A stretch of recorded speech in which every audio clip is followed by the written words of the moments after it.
flies into the end zone. Kickoff touchdown.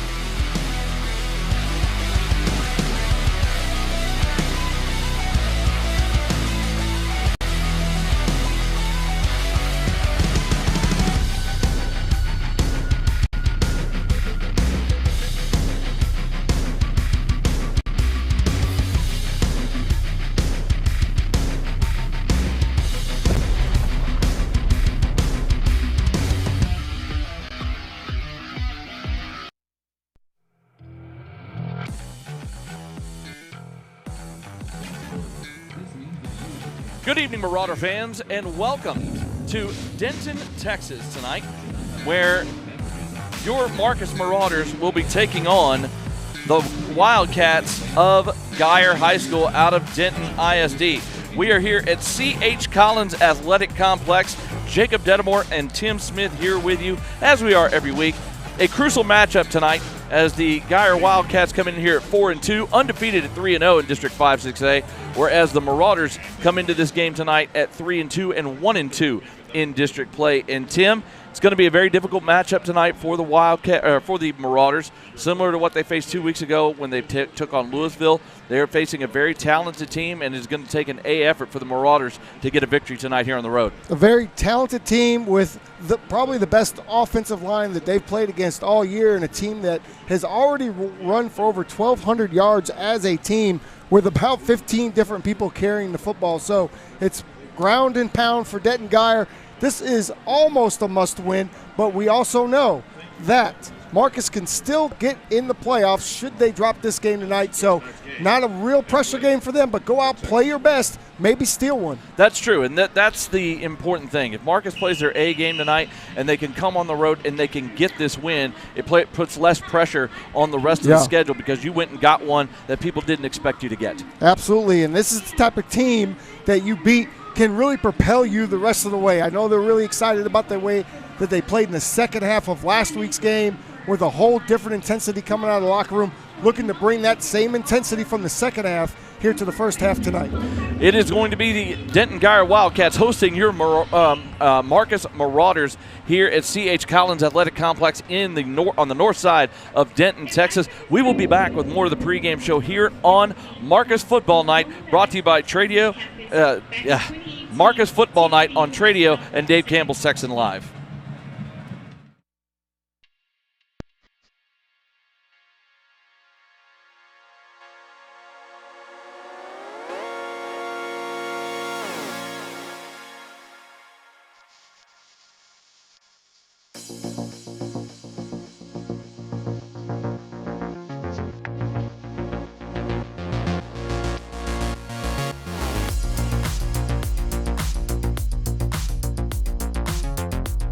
So then I told him, I'm like,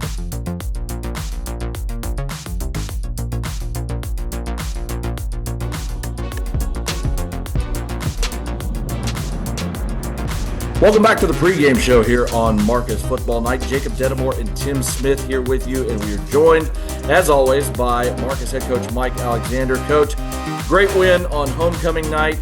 Made all the fans happy, I'm sure. Everyone got to celebrate something that was already worth celebrating, but got to celebrate with a win as well.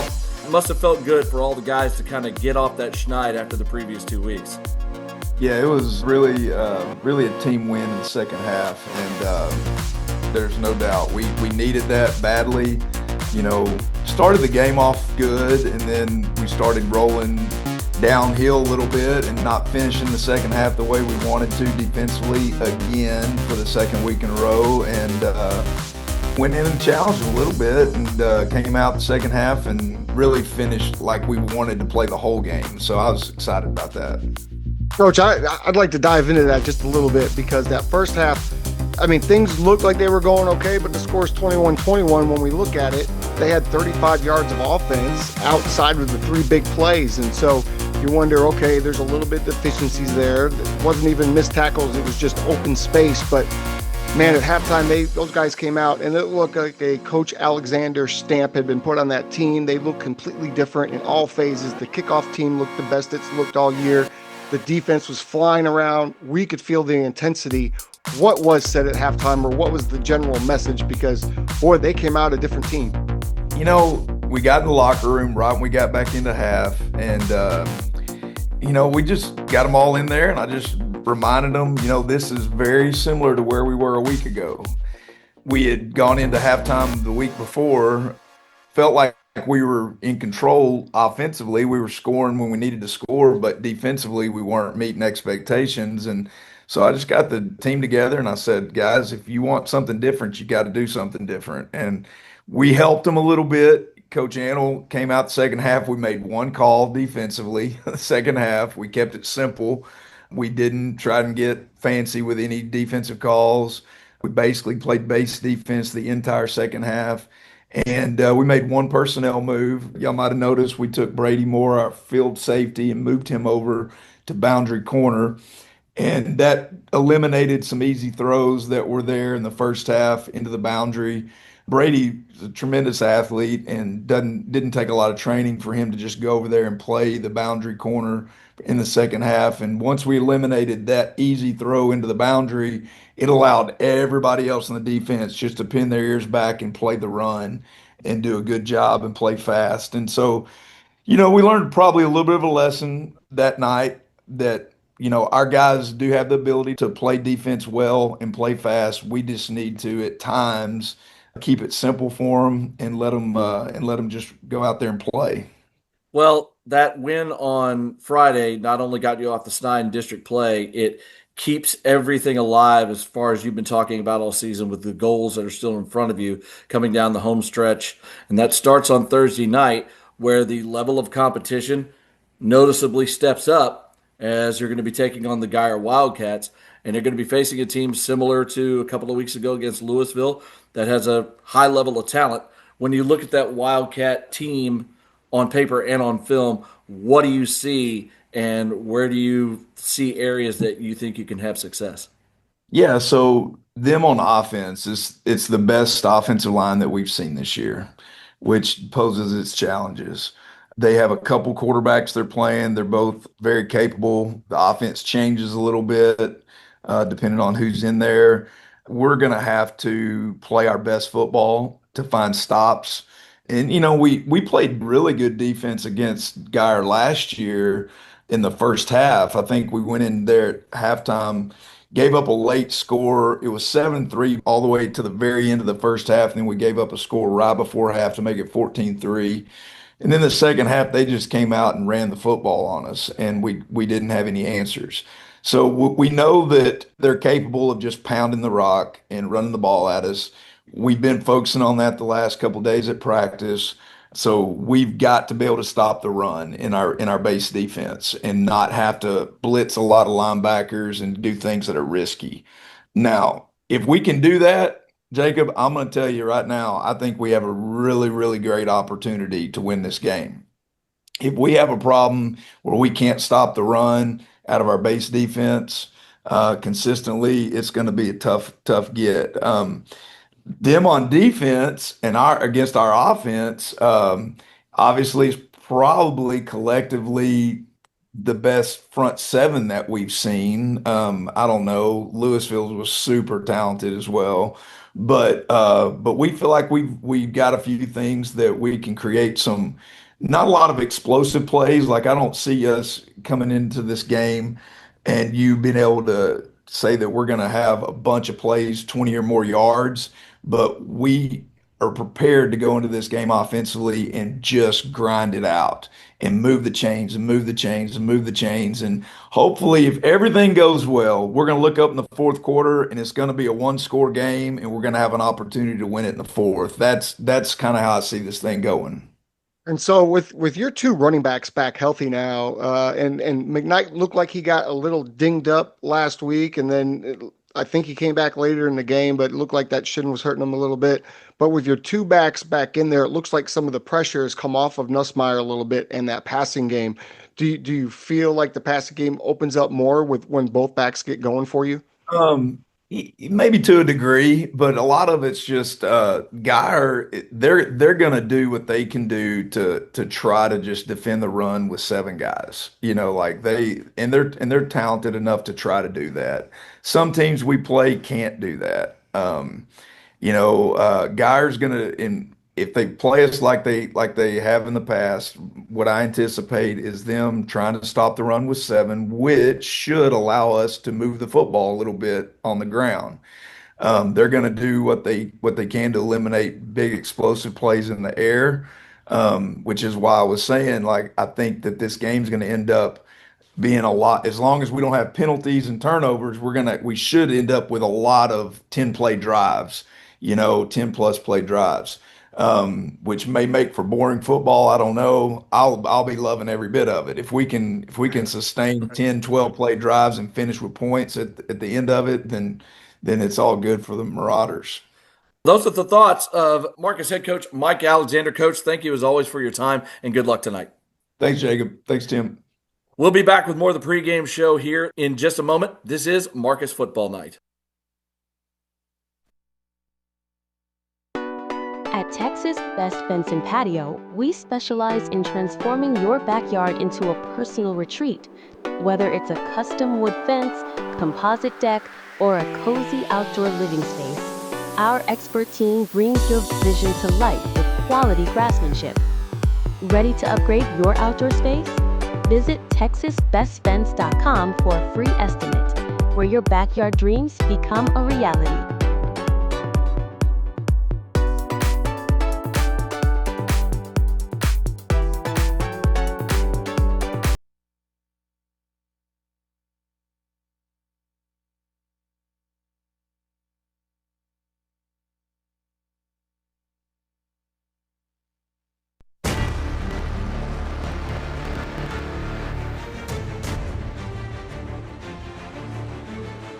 Welcome back to C.H. Collins Athletic Complex in Denton, Texas.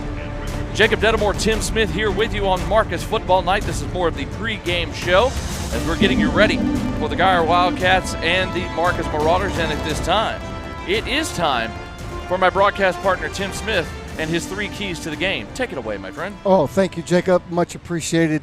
The 3 keys, if they are to pull off a win tonight for Marcus, number 1, stop the run. Again, this is a team has a very big, strong offensive line. They are going to try to ground and pound you all night long. They have run for 1,200 plus yards this year already. So stop the run. That's got to be key number 1. Key number 2, sustain drives. The best way to stop the run is to not let the other offense on the field. Yeah. They did a good job of it last week, particularly in that second half, sustaining long 9, 10, 11 play drives, controlling the clock and controlling the pace of the game. Last but not least, playoff 4 quarters. They've yet to do that this year.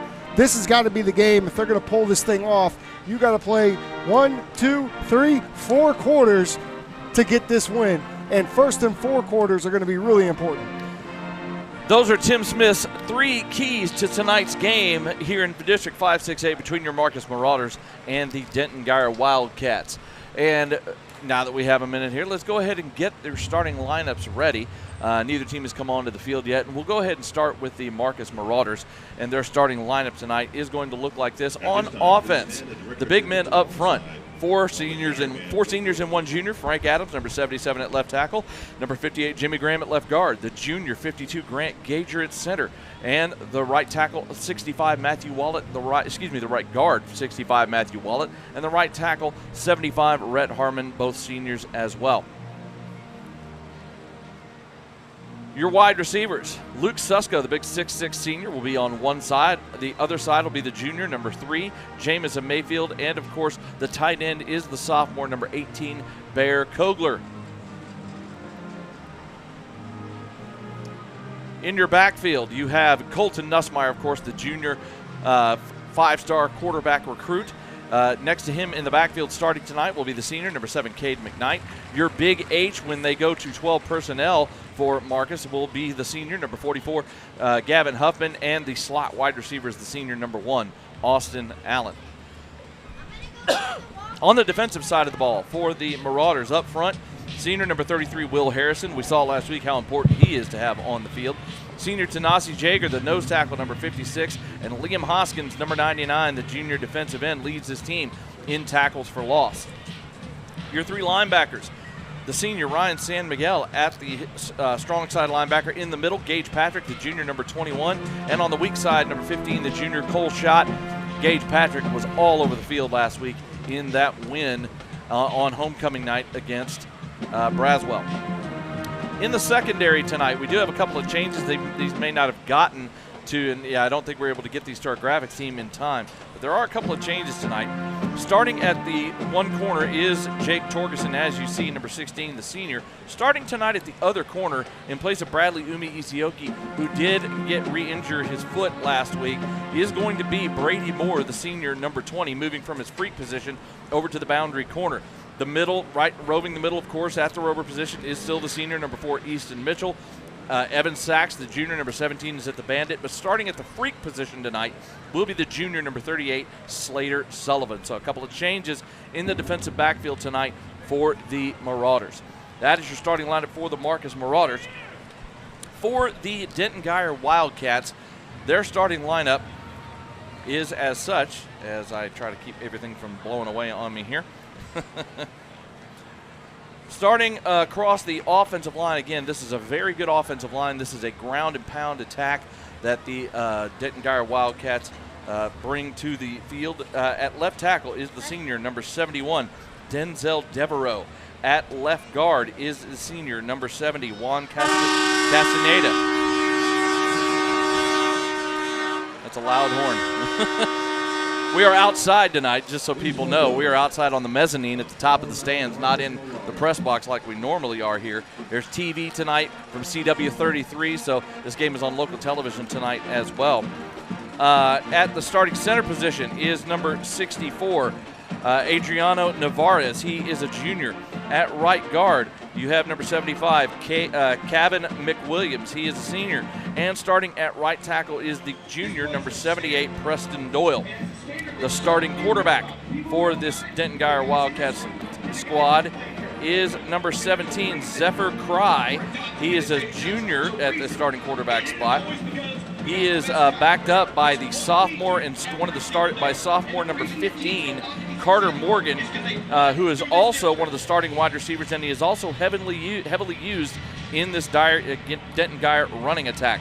Starting at tailback tonight is number 1, the senior, Caden Cobbs. He is backed up, as we talked about, by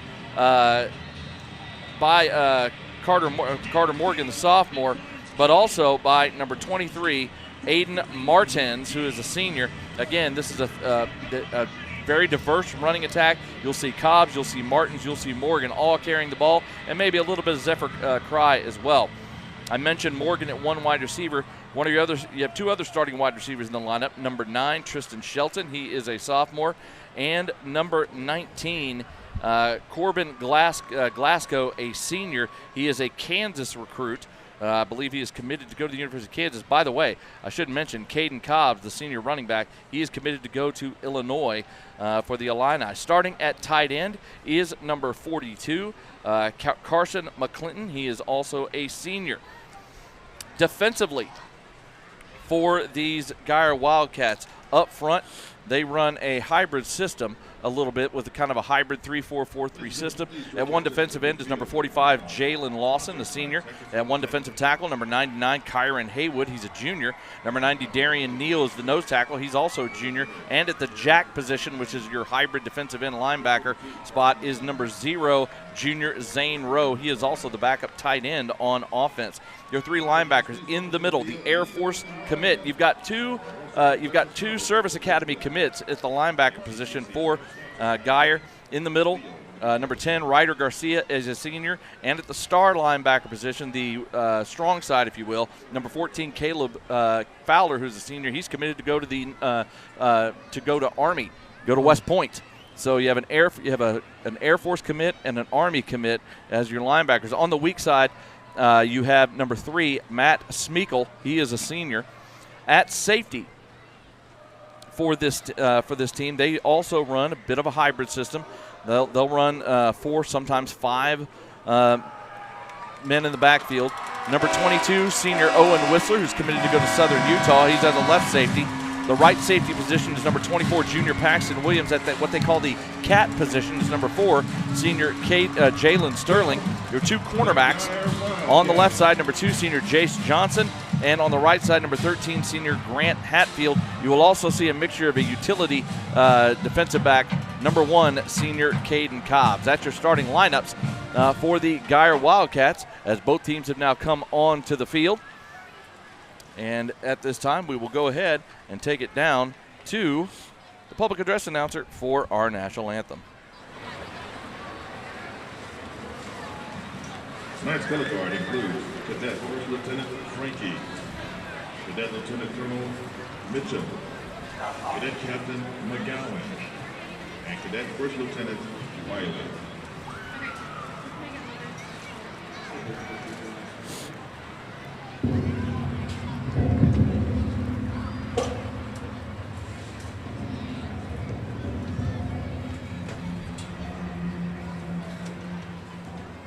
And at this time, we ask you to please stand as you're able. Gentlemen, please remove your caps as we honor America and the brave men who serve to protect our freedoms both at home and around the world with the singing of our national anthem. Performed tonight by the Geyer Choir, tenors and basses, directed by Tyler Fox and Catherine England.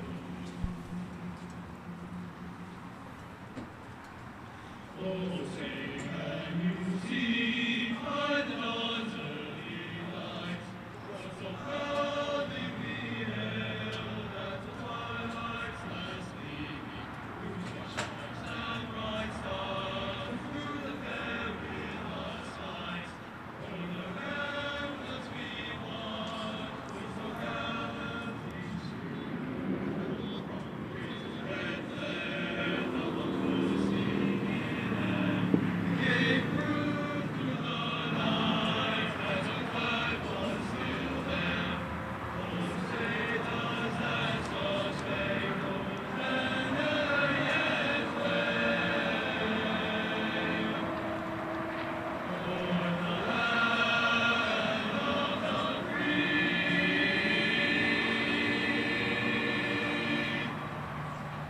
and the hope of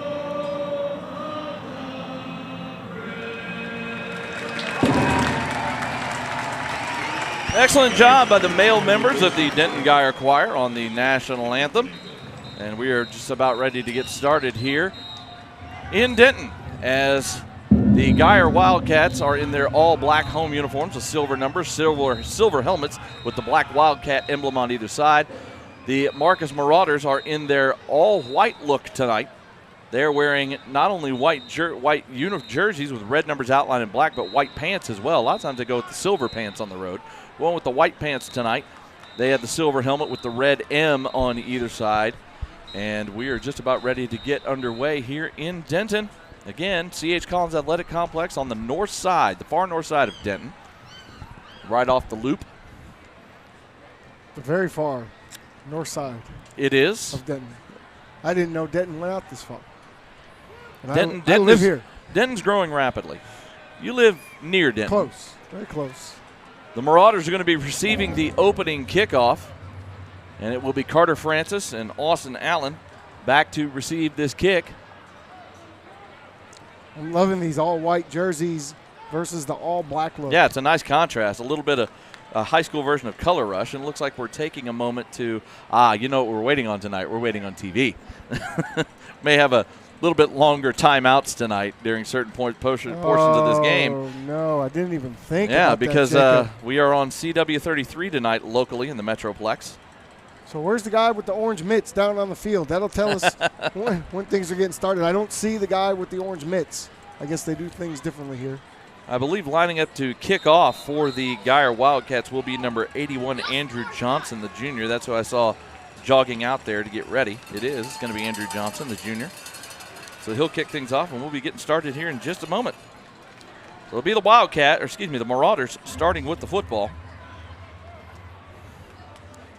Of course, led by Colton Nussmeyer. Nussmeyer on the season, 1,196 yards passing, 11 touchdowns, 1 interception, completing 59.3% of his passes. You'd like to see the completion percentage come up, but I like the touchdown to interception ratio. We have noticed the last 2-3 games there's been a little bit of a drop factor that's affected that. True, and he doesn't throw a lot of screens like a lot of these other guys Oh, do. and the initial kickoff is muffed, but it's picked up by Carter Francis. He got a friendly hop and picked it up right before the coverage got to him, and he got tackled at the 25. So no harm, no foul there. And the Marauders will take over just like if it was a touchback. Well, that's a quick way to start with a bouncing ball all over the place.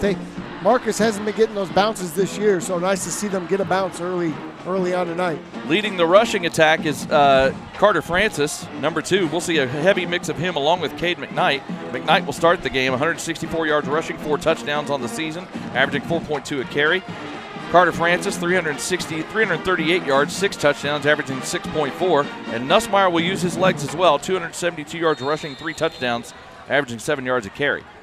Marauders getting ready to get things going here, and it's going to be a handoff to McKnight. Going over left guard, gets about 2 yards before he's brought down by a gaggle of tacklers.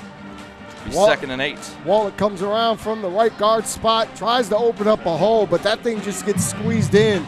Denton is up and playing all the gaps really, really well early on. Be second and 8 for the Marauders at their own 27. Opening possession of the ball game. They go traditional 4 wide. Nussmeier takes a shotgun, steps up, tries to run, breaks a tackle out to the 30 before he is brought down. That looked like a design quarterback draw to me, and he was he thought there was a hole, had to step through and fought his way for 3 yards. Absolutely, a designed quarterback draw, just trying to get something on that second down to get you to third and medium, third and short. Yeah, and maybe see if they haven't run that. They've run that very little this season. Design quarterback draw. Maybe catch the Geyer defense off guard. The tackle was made by the Army commit, number 14, Caleb Fowler. It is now 3rd and 5 from just across the 30-yard line. Tight 4 wide, snap back to Nussmeier. Fires one out, and it's off the hands of Luke Susko. It's a little bit of a high throw, but definitely catchable, and that's what we were talking about just a moment ago. These Marcus wide receivers have to help out their quarterback when the throw isn't perfect. I mean, you said high throw. He's 6'6". Yeah. With a reach of about 12 but feet. But he got both hands on it. There is no such thing as a high throw when you're throwing to Susko. You got to catch that ball. Yeah. Perfect throw right in the hole of the coverage, and the catch just not made. He just had to jump for it a little bit. Snap is back for the punt as Kogler boots a high kick, nice high spinner, and it will be caught for 35, returnable up past the 40, the 45. Nice return out to midfield that time for the Geyer Wildcats. As on the return that time, that was number 22, Owen Whistler, the safety. He picked his way through for about a 15-yard return. They're going to mark him at the Marcus 49 for a return of 16 yards. And that was possible because of number 24 for Denton Geyer. That's going to be Paxton Williams. He's a DB, just a junior, but puts a big block right at the point of attack, and that's what allows for that return. Yeah, it was a decent punt by Kogler, too. Nice high, about 35-yard punt for him. Unfortunately, the return diminished a lot of that. And here come the Geyer Wildcats. They're going to go with a shotgun, but a big, heavy formation. Handoff on first down, trying to go over right tackle, trying to get the corner, and he gets brought down behind the line of scrimmage. That was Brady Moore, number 20, who came up and dropped the running back, number 1, Cobbs, for a loss of 2 on the play. Cobbs headed to Illinois after this season, trying to get to the outside. Very patient, but Brady Moore coming up from the corner spot, which he played corner in the fourth quarter a week ago. This is not new to him. Comes up from the corner spot to make a big tackle. Caden Cobbs, 653 yards rushing, averaging 5.7 a carry, 13 touchdowns already for Caden Cobbs. Play action on second down, and a pass deep down the middle of the field. He has a man, and that's going to be caught, and that's going to be a touchdown. 51 yards from Zephyr Pry, the quarterback, on play action as he hit number 9, the sophomore. We talked about him in pregame, Tristan Shelton, in stride for a 51-yard score. They just don't do a lot of that. We know they're coming into the game, Marcus defense, ready to stop that run, and early in this one we get the play action with a wide open receiver running down the middle of the field. Got to fix that quickly. Actually, it was Morgan we were talking about, the sophomore in pregame, not Shelton. Snap back on the extra point is up, and it is good. So 9:44 to go in the first quarter, and on the second play of their first drive, the Geyer Wildcats strike on a big play, 51-yard touchdown, and they have a 7-0 lead. This is Marcus Football Night on Tradio and Dave Campbell's Texan Live.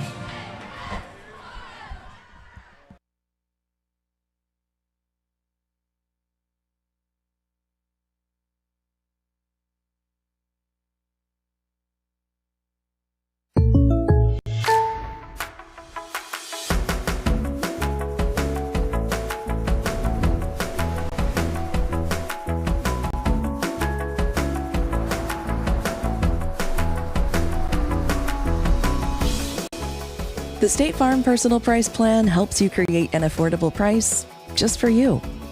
Contact Mike Bean for your personal price plan today.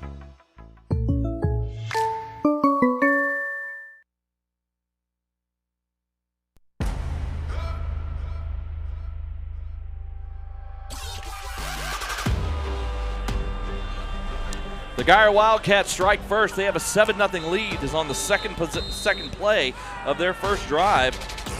You had Zephyr Cry. Here's the play. It's the play action, as we said. There's not a lot of passing going on from Denton Geyer. They've got 3 touchdown passes coming into this one here tonight with 2 interceptions. But this time he just catches the wide receiver way behind the defense. Yep. Easy touchdown for Denton Geyer that time. You saw Slater Sullivan giving chase. And Evan Sachs both. Yeah, they just got caught up on the play action, and they hit number 9, Tristan Shelton. Like you said, only the 4th touchdown pass on the season by the quarterback, Zephyr Cry. Well, that's how you catch somebody off guard early on. And they go with an onside kick here, interestingly enough. And the Marauders are ready for it, and they covered as Will Schott. One of the guys up on the front line is waiting on it, didn't bail, and caught that thing on the hop, and the Marauders will get the ball just right at their own 49-yard line.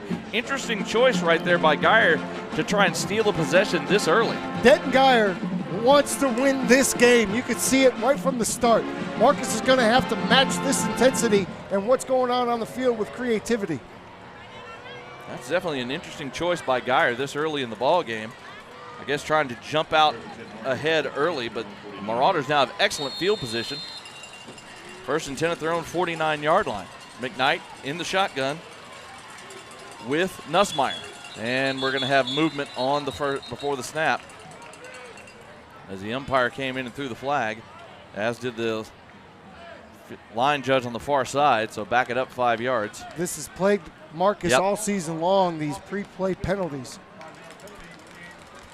Yep, they've had a decent amount of pre-snap penalties, and it has hurt them this year.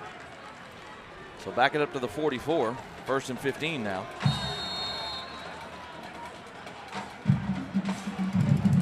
Three receivers up top, snap back, play action out of the shotgun.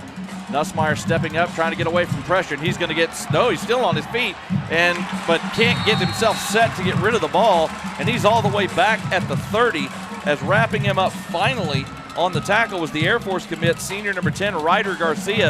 I thought he was going to get away for a second, and he ended up losing more yardage back in the 13-yard loss back to the 31. They were trying to get a shot down the left side of the field, but it just wasn't there. You'll see on the replay, Nussmeier very patient in the pocket, looking to that left side, waiting for it to break open, but the pressure comes just too quickly, and they're only bringing 4. They did blitz, but they're just all over the place. Nussmeier trying to throw that ball away, but smartly tucks it and takes the sack. 2nd and long now. Nussmeier rolling out to his left, and now he's just going to get what he can going up the sideline.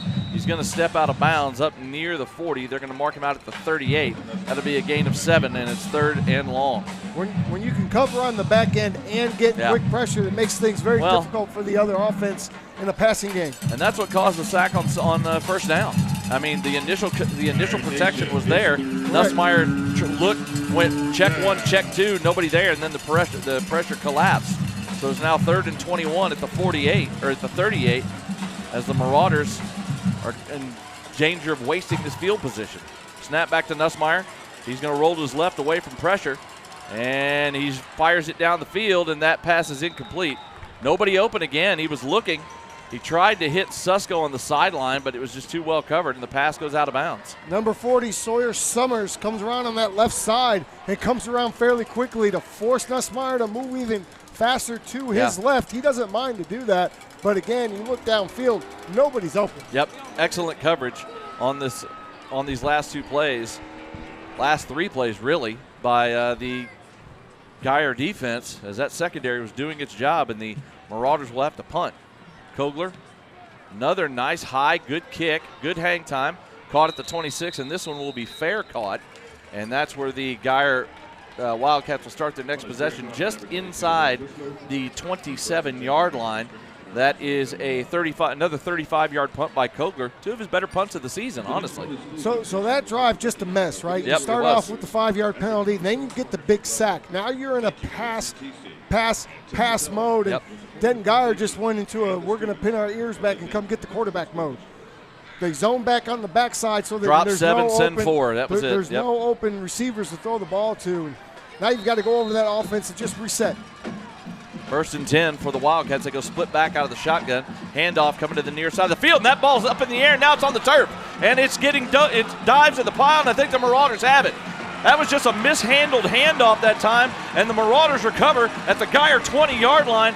Nobody hit the running back that time. The exchange happened, and it just popped out of his hands as he was trying to get control of it. And that's Slater Sullivan who comes out of the pile, but you can see he's got the ball here as he looks to switch hands. That's when it comes out of his forearm, and then just the tackle there. And there's Sawyer falling on the ball, Johnny on the spot.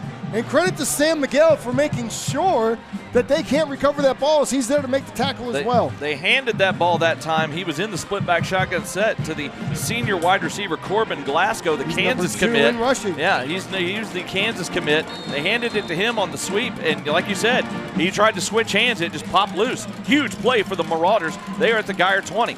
Toss sweep to Carter Francis, and he's got nowhere to go. He's going to be dropped behind the line of scrimmage for a loss of about 4 yards as multiple players on the Geyer defense, including number 14, Caleb Fowler, the Army commit. He was in there instantly. Caleb Fowler, no question. He knew what the play was. He knew what the assignment was and blows that play up instantly. 4-yard loss back to the 24. As the Marauder offense, these last two possessions, having trouble getting positive yardage. They go 3 wides. Kogler switches sides of the formation out of the shotgun on 2nd down. Nussmeier drops back, and he's getting pressured, and he is going to get dropped again for a loss on another sack, the 2nd sack of the game. This time it was number 0, Zane Rowe, the junior Jack defensive end / linebacker. As again, there was time to throw, but he couldn't find anybody open. That was one of those where Colton Nussmeier probably should have just dumped it to Carter Francis, who was open in the flat as a relief valve, and he just didn't take it. Yeah, Zane Rowe comes around from the defensive end spot. He runs a twist. Now he comes right up the middle in the face of the quarterback, and that just kind of blows the whole play up.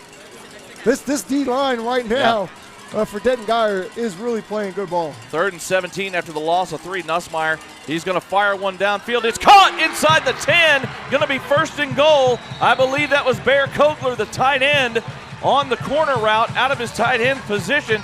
And it's a beautiful strike by Colton Nussmeier. 1st and goal at the 7. And the fantastic thing about that throw is the pocket is collapsing all around him. Look how strong he stands in the pocket, pressure everywhere, but he's still able to hit that tight end right in stride, right in the chest. Great catch by Kogler to catch that ball in traffic. 1st and goal opportunity. Gain of 20 on the play, 1st and goal. Shotgun snap back to Nussmeier, handoff to McKnight, and he gets wrapped up right as he takes the handoff. Might have gained a yard just by driving forward. They're going to mark him at the 6 as, again, Zane Rowe is all over everything these last few plays. Yeah, they're going to give him about a half a yard maybe. Fowler was in there as well, right in the middle of that. He's been in everywhere so far here tonight. We can see why he's an Army commit. Zane Rowe, a junior, number 0, playing that jack end spot. Now Nussmeier goes under center on 2nd and goal. Big formation in, power formation, play action, firing towards the end zone. Pass is caught. Bear Kogler on the play action makes the touchdown grab, and the Marauders are an extra point away from tying it. That play action kind of really set it all up. The play action froze Zane Rowe a little bit on the outside, slowed up his rush, allowed Nussmeier to have an extra half second and find Kogler in the back of the end zone all by himself. And beautiful throw and catch. And it froze the secondary too as Kogler released and nobody went with him to the corner of the end to the back corner of the end zone, and he was wide open for Nussmeier. Santiago Diaz, the junior kicker, number 90, lines things up. Easton Mitchell on the hold. Snap is down, kick is up, and the kick is good. 5:54 to go in quarter number 1. The Marauders take advantage of the turnover, and they punch it into the end zone to tie this game at 7. This is Marcus Football Night on Tradio and Dave Campbell's Texan Live.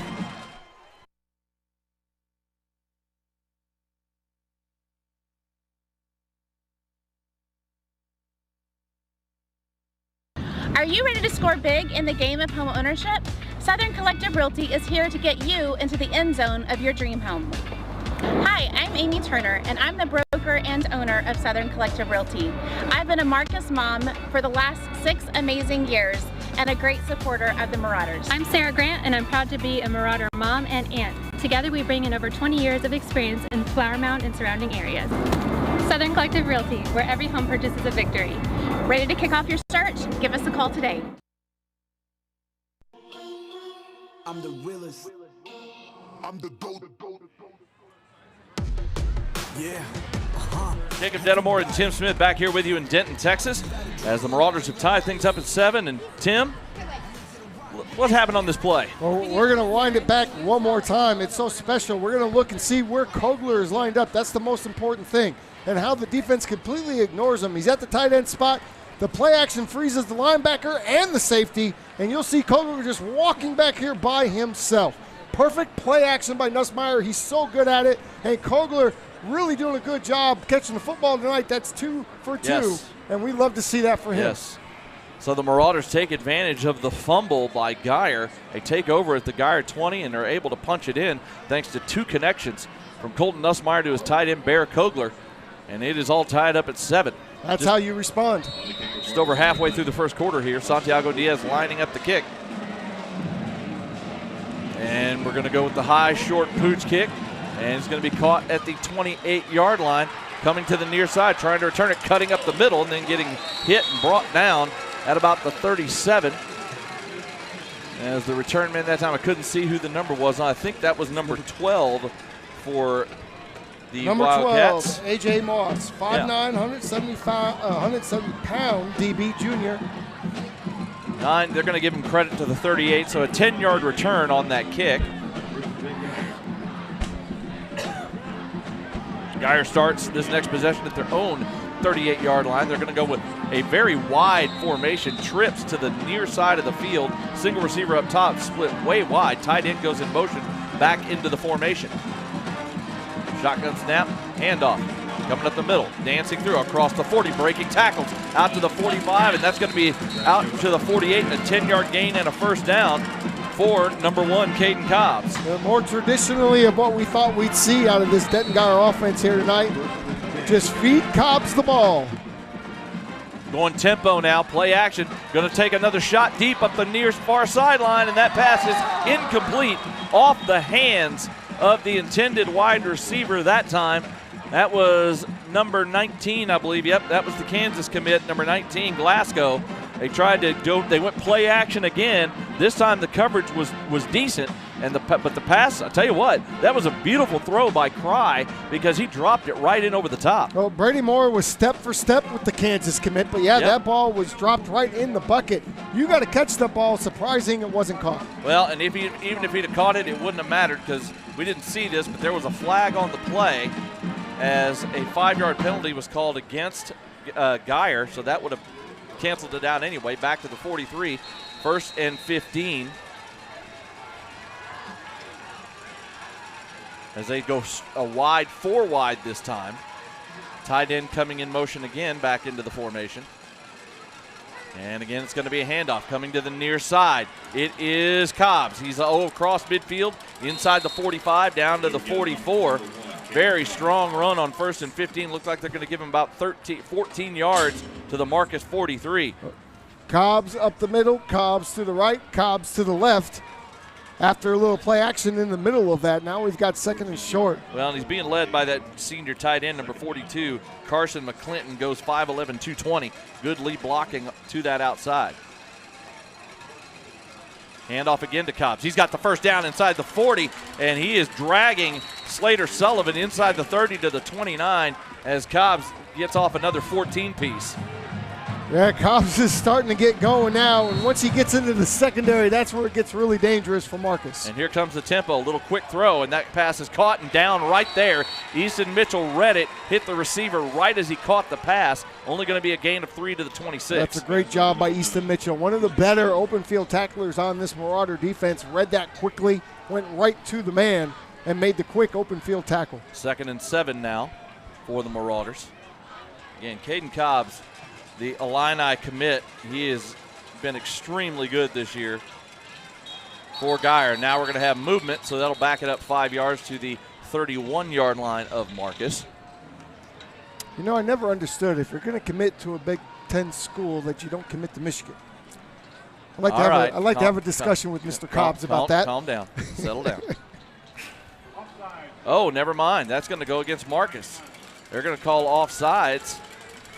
I guess there was an inducement that time. We saw all kinds of movement on both sides. That's a big word. Yeah. It's okay. You'll learn. Inducement. You'll learn. I didn't say I didn't know what it was. I'll learn you good, Tim. That's a bigger word than I'm used to you using. 2nd and 2 now after the penalty. Thought that's that a was false start. And yeah, that time. Okay, so. I mean, number 70 jumped right out of his shoes. A little bit of a comedy of errors these last couple of plays. Marcus gives up 5, gets it right back. So we'll try this again back at the 26-yard line. Well, sooner or later, we'll get this 2nd down playoff. I'm Guys sure at the line of scrimmage, a little jumpy these last 2 plays. It's a nice crowd here tonight. Real nice environment, perfect weather. Now again, this is a beautiful night here in Denton. Shotgun snap back, little quick throw, bubble screen out to the near side. Pass caught inside the 20 and down for a first down at the 17-yard line. That is the Kansas commit. Number 19, Corbin Glasgow, trying to make up for that fumble on the previous possession. That's a great catch and run that time as they get 9 yards and a first down. And we got some conversation going on between Torgerson and Glasgow at the end of that one. Glasgow stiff-arming Torgerson all the way into the wall down there on the sideline. Torgerson taking offense to that. And they had a little conversation. Little chitter-chatter. Seemed kind of friendly-ish. And again, that looked like there it is, a false start. That time it was the tight end, McClinton, who got down in his stance and then just kind of lunged forward a little bit before the snap. I was wondering if they're going to call it, and the head linesman on the near side did. So back it up to the 22-yard line. Man, guys, a little jumpy here in this possession, both sides. I see some sprints coming on Monday. Oh, boy. We're going to be doing some running on the offense. Yeah, we're going to have a timeout by Geyer. I think the Geyer coaching staff is also not real happy with their guys up front right now. I think they're trying to settle everybody down. Geyer calls a timeout here. There's 3:52 to go in quarter number 1. Tim, early on in this game so far, it's been an interesting set of circumstances. Thankfully for the Marauders, they got that big turnover down in Geyer territory, but right now, the line of scrimmage on both sides of the ball, Geyer is really controlling the action. They are, and coming in, you knew that their offensive line was really, really good.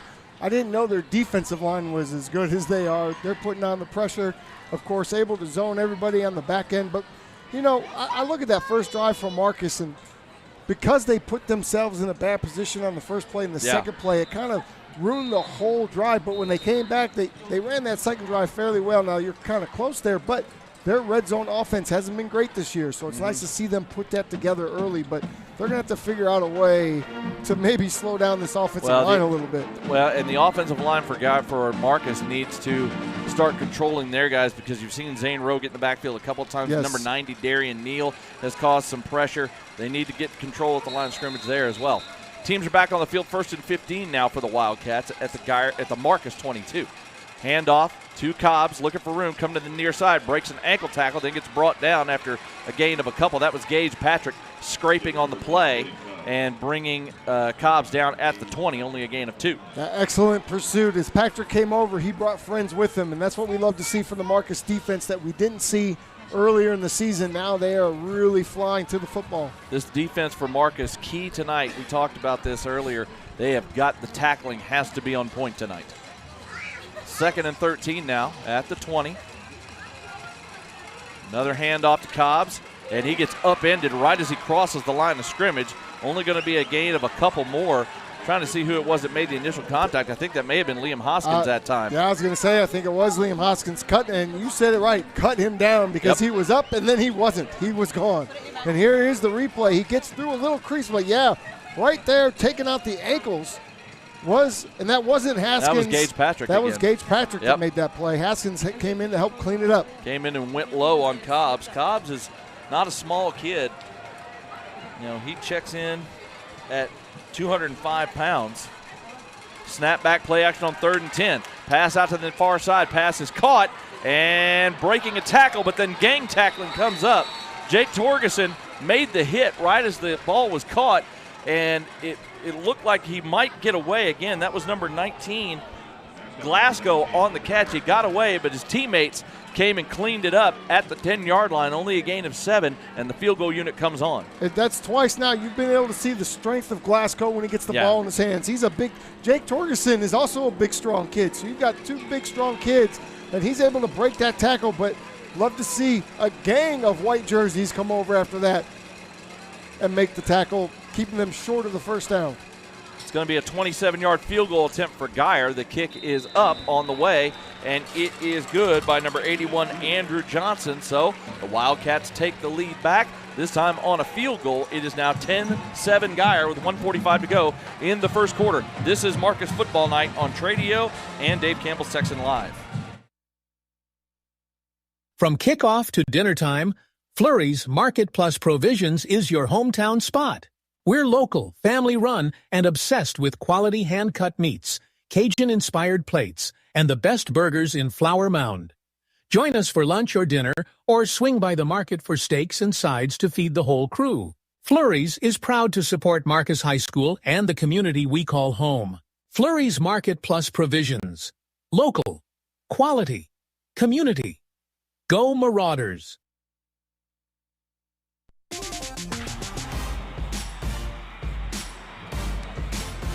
The Geyer Wildcats take that possession starting at their own 38.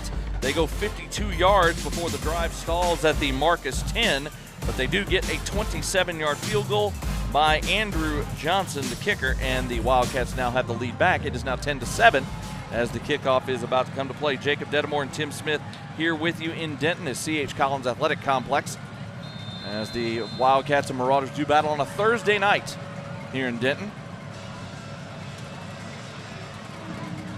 Marauder defense was able to stand up and stall that drive to force the field goal. Now it's time for the offense to see if they can get some rhythm going. Nice high, deep kick. This one's going back to the 4-yard line by Carter Francis. He's going right up the gut, outside to the 20 and about the 24 is where he's going to get stopped. So essentially a touchback. And that's where the Marauders will take over their next possession. You know what else is happening tonight, Jacob? On this beautiful Thursday night is the Grandpa Bowl, where Aaron Rodgers is playing. Oh, is Joe playing against Flacco, Joe Aaron Flacco. Rodgers. Yeah, the Grandpa Bowl. That's good. The Social Security special. The Social Security special of it. Yep. Still two of the better quarterbacks in the league. Well, I don't know about all that. Okay, I'll say one of the better quarterbacks in the league. And Joe Flacco has managed Not to survive. anymore. Yeah, he's hung around. But I still respect him. He's got a Super Bowl Oh, ring. no, yeah, I respect. 1st and 10 for the Marauders at their own 24. Snap back, play action. Pass over the middle is caught. Austin Allen on the quick slant out of the slot. And he is brought down at the 38. A great strike by Nussmeier. Gain of 14 and a first. Oh, I love that. I mean, perfect route. He gets inside position, does Austin Allen. We just call that kind of a bang route, so it's not quite a slant, not quite a post. You just want to get into that seam as quick as possible, a little bit deeper past the linebackers. And what a strike by Nussmeier. Takes a big hit after. You saw him get up a little gingerly. Keep an eye on that. By the way, that touchdown pass by Nussmeier earlier in the game was his 12th of the season.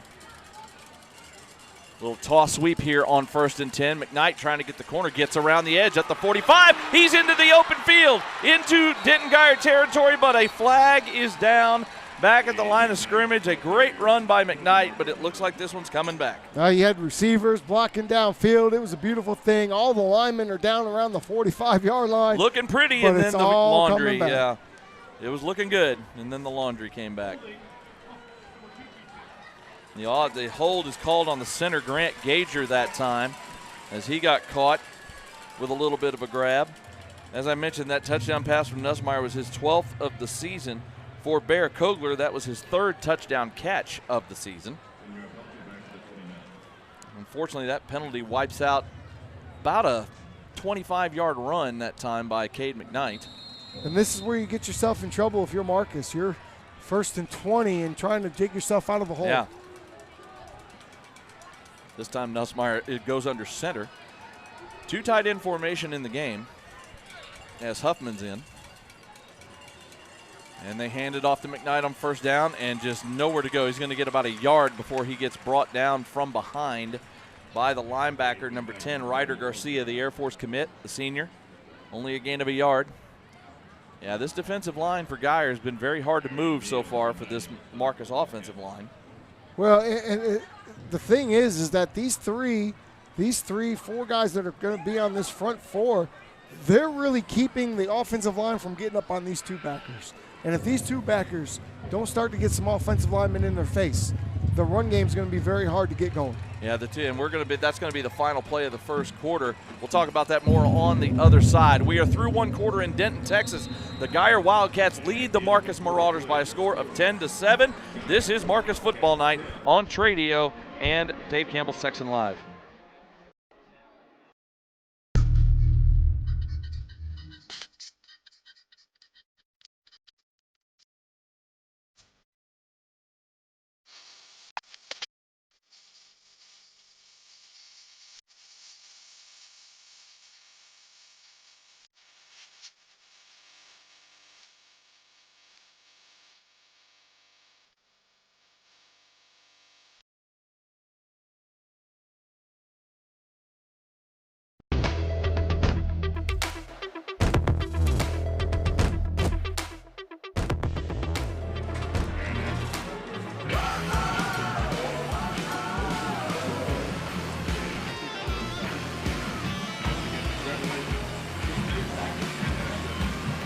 There it goes.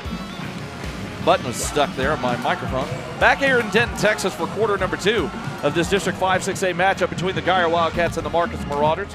Wildcats lead the Marauders 10-7. Marcus has the ball at their own 32nd and 19. We were just talking about the defensive line for Geyer. Their two big junior defensive tackles, they are loads. Number 99, Kyron Haywood, he runs 270 pounds. Number 90, Darian Neal, runs 290.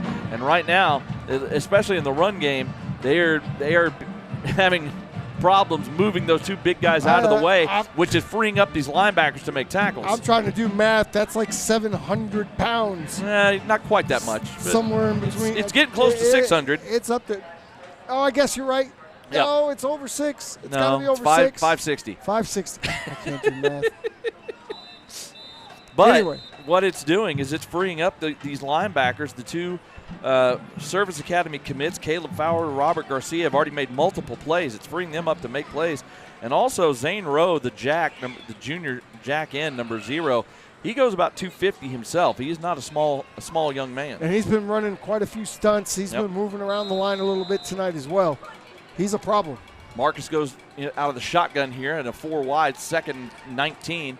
Dropping back is Nussmeier. He's firing one up the near side, and that pass is caught.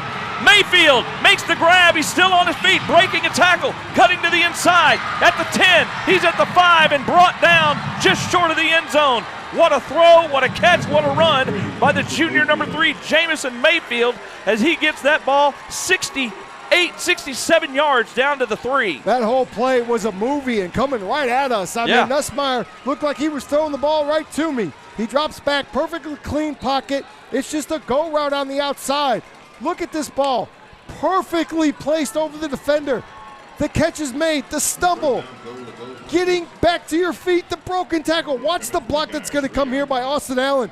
Oh, my God, he takes that guy right out. Cut back in, 1st and goal. Grant Hatfield was the defender on the play. Handoff to McKnight. He's coming over to left tackle. He's driving, and he is into the end zone. Reaches the ball across the goal line and punches it in for the Marauders as they take the lead for the first time tonight. Great job by the left side of that offensive line, and, of course, McKnight, they had the presence of mind as he's going down to just reach that ball over the goal line. And you'll see it here as he twists and turns, he sees where he's at and puts the ball out. That's a touchdown. Yeah, and Marcus. I will say this. If they had replay in high school football, that one might get brought back because I think his knee went down before he was able to break the plane. I think it would have to be clear and concise if it was called a touchdown on the field. Santiago Diaz with the extra point. It's up and good, and for the first time in the ball game, the Marauders have the lead. A 3-yard touchdown run from Cade McKnight. It's now 14-10 Marcus. 11:18 to go in the first half. We'll take a quick break because this is Marcus Football Night on Tradio and Dave Campbell Sexton Live.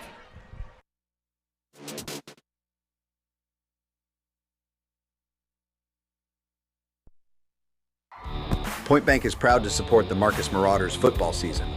Show your Marauder pride with a custom Point Bank school logo debit card. Learn more at pointbank.com. It's not just banking, it's point banking. Member FDIC.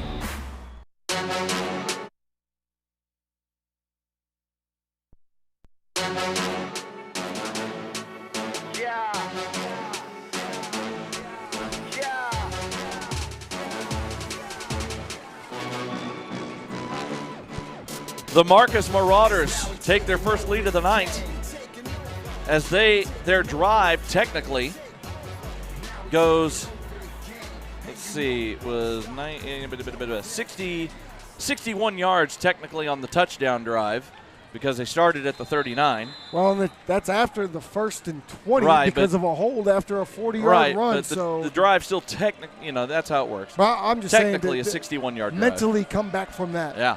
It was fantastic. This time, Diaz kicks it deep and returnable is caught at the 4-yard line, coming up the middle, out past the 20, and then wrapped up by Diaz himself, the kicker, getting downfield, and Santiago Diaz making the tackle on number 19, Corbin Glasgow.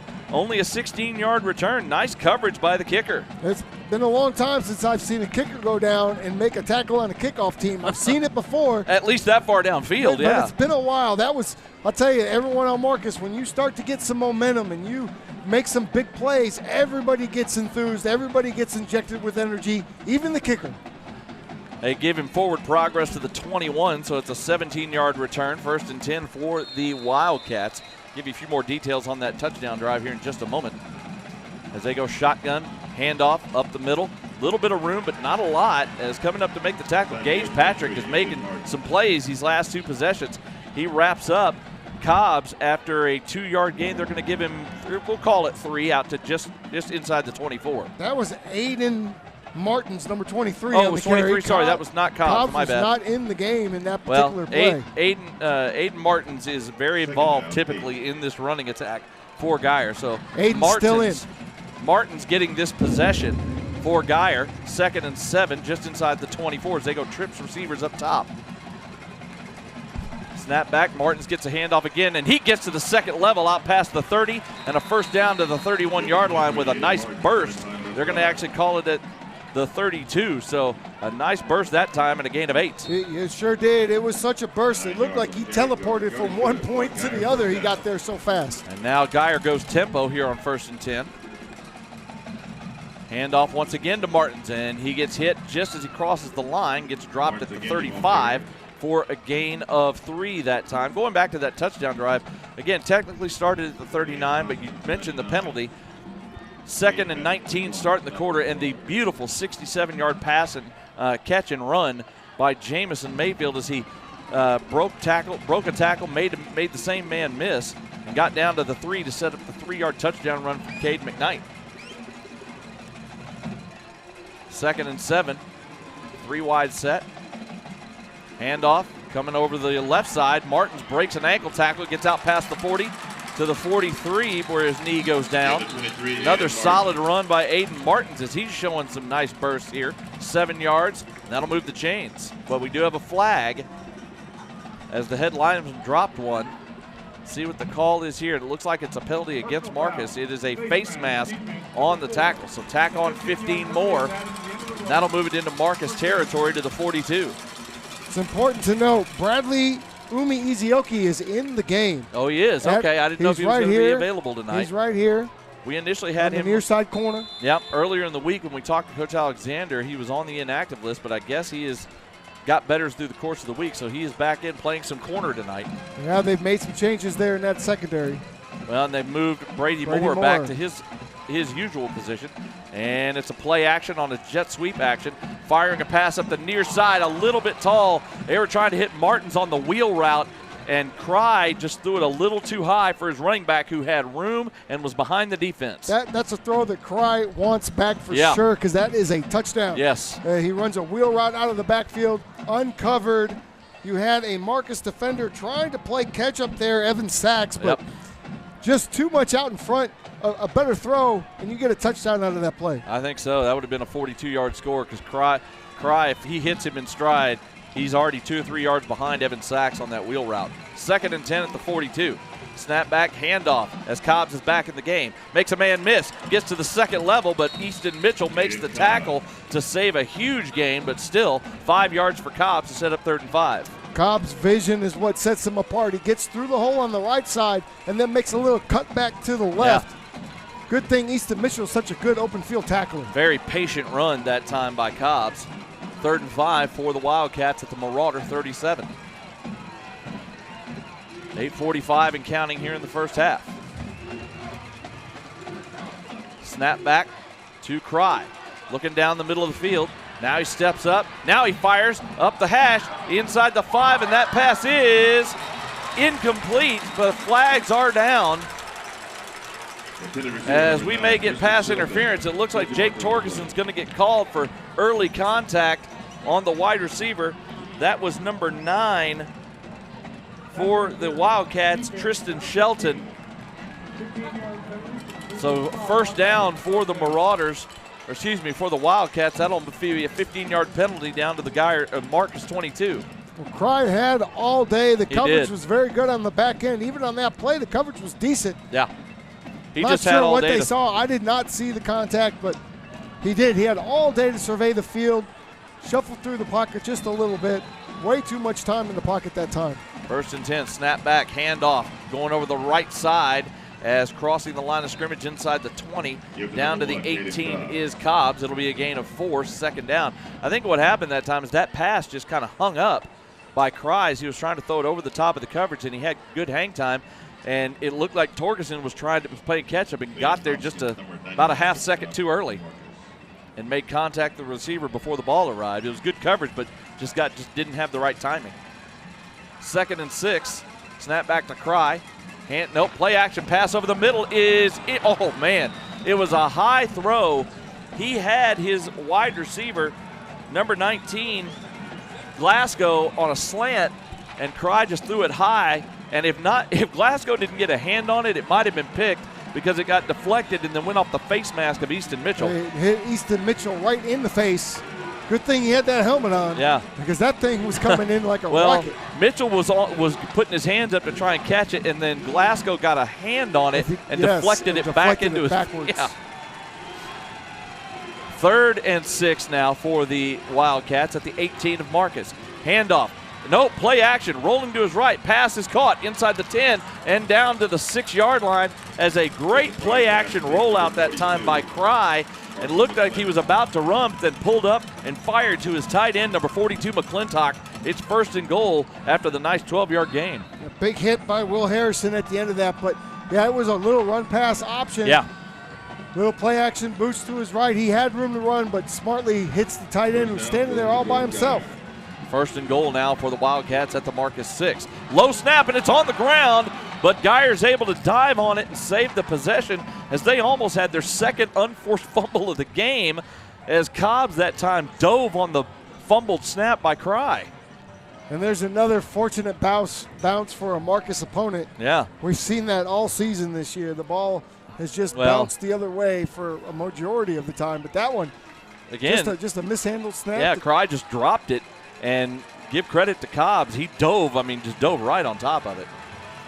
Back at the 8 now after the 2-yard loss. They hand it off to Cobbs. He dances his way inside to the 5 and into the end zone for the 8-yard touchdown. That was an impressive 8-yard touchdown run by Caden Cobbs. Well, that's all Cobbs because Liam Haskins blows that play up, runs right through his defender, Cobbs has to make him miss and kind of jump cut left, and then he's just making moves inside the pocket. You'll see it here. Liam Haskins blows this whole thing up, and he has to jump all the way. And then there's Gage as well, Gage Patrick, but a couple of broken tackles, and look at that. It's number 0 making the block downfield. That's Zane Rowe, who's been all over the place on defense, makes a block on offense. The extra point is up and good, and the Wildcats have the lead back after the touchdown run by Cobbs. It's now 17-14 Geyer. 6:54 to go in the first half. This is Marcus Football Night on Tradio and Dave Campbell Sexton Live.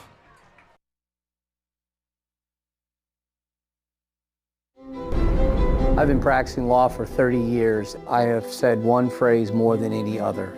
Why didn't you call me sooner? There are ways to accomplish the same goals in litigation from a perspective of finding solutions to complex problems as opposed to winning. I firmly believe that if you think you need a lawyer, you need to come in and talk to one. We would be more than happy to guide you so that you don't have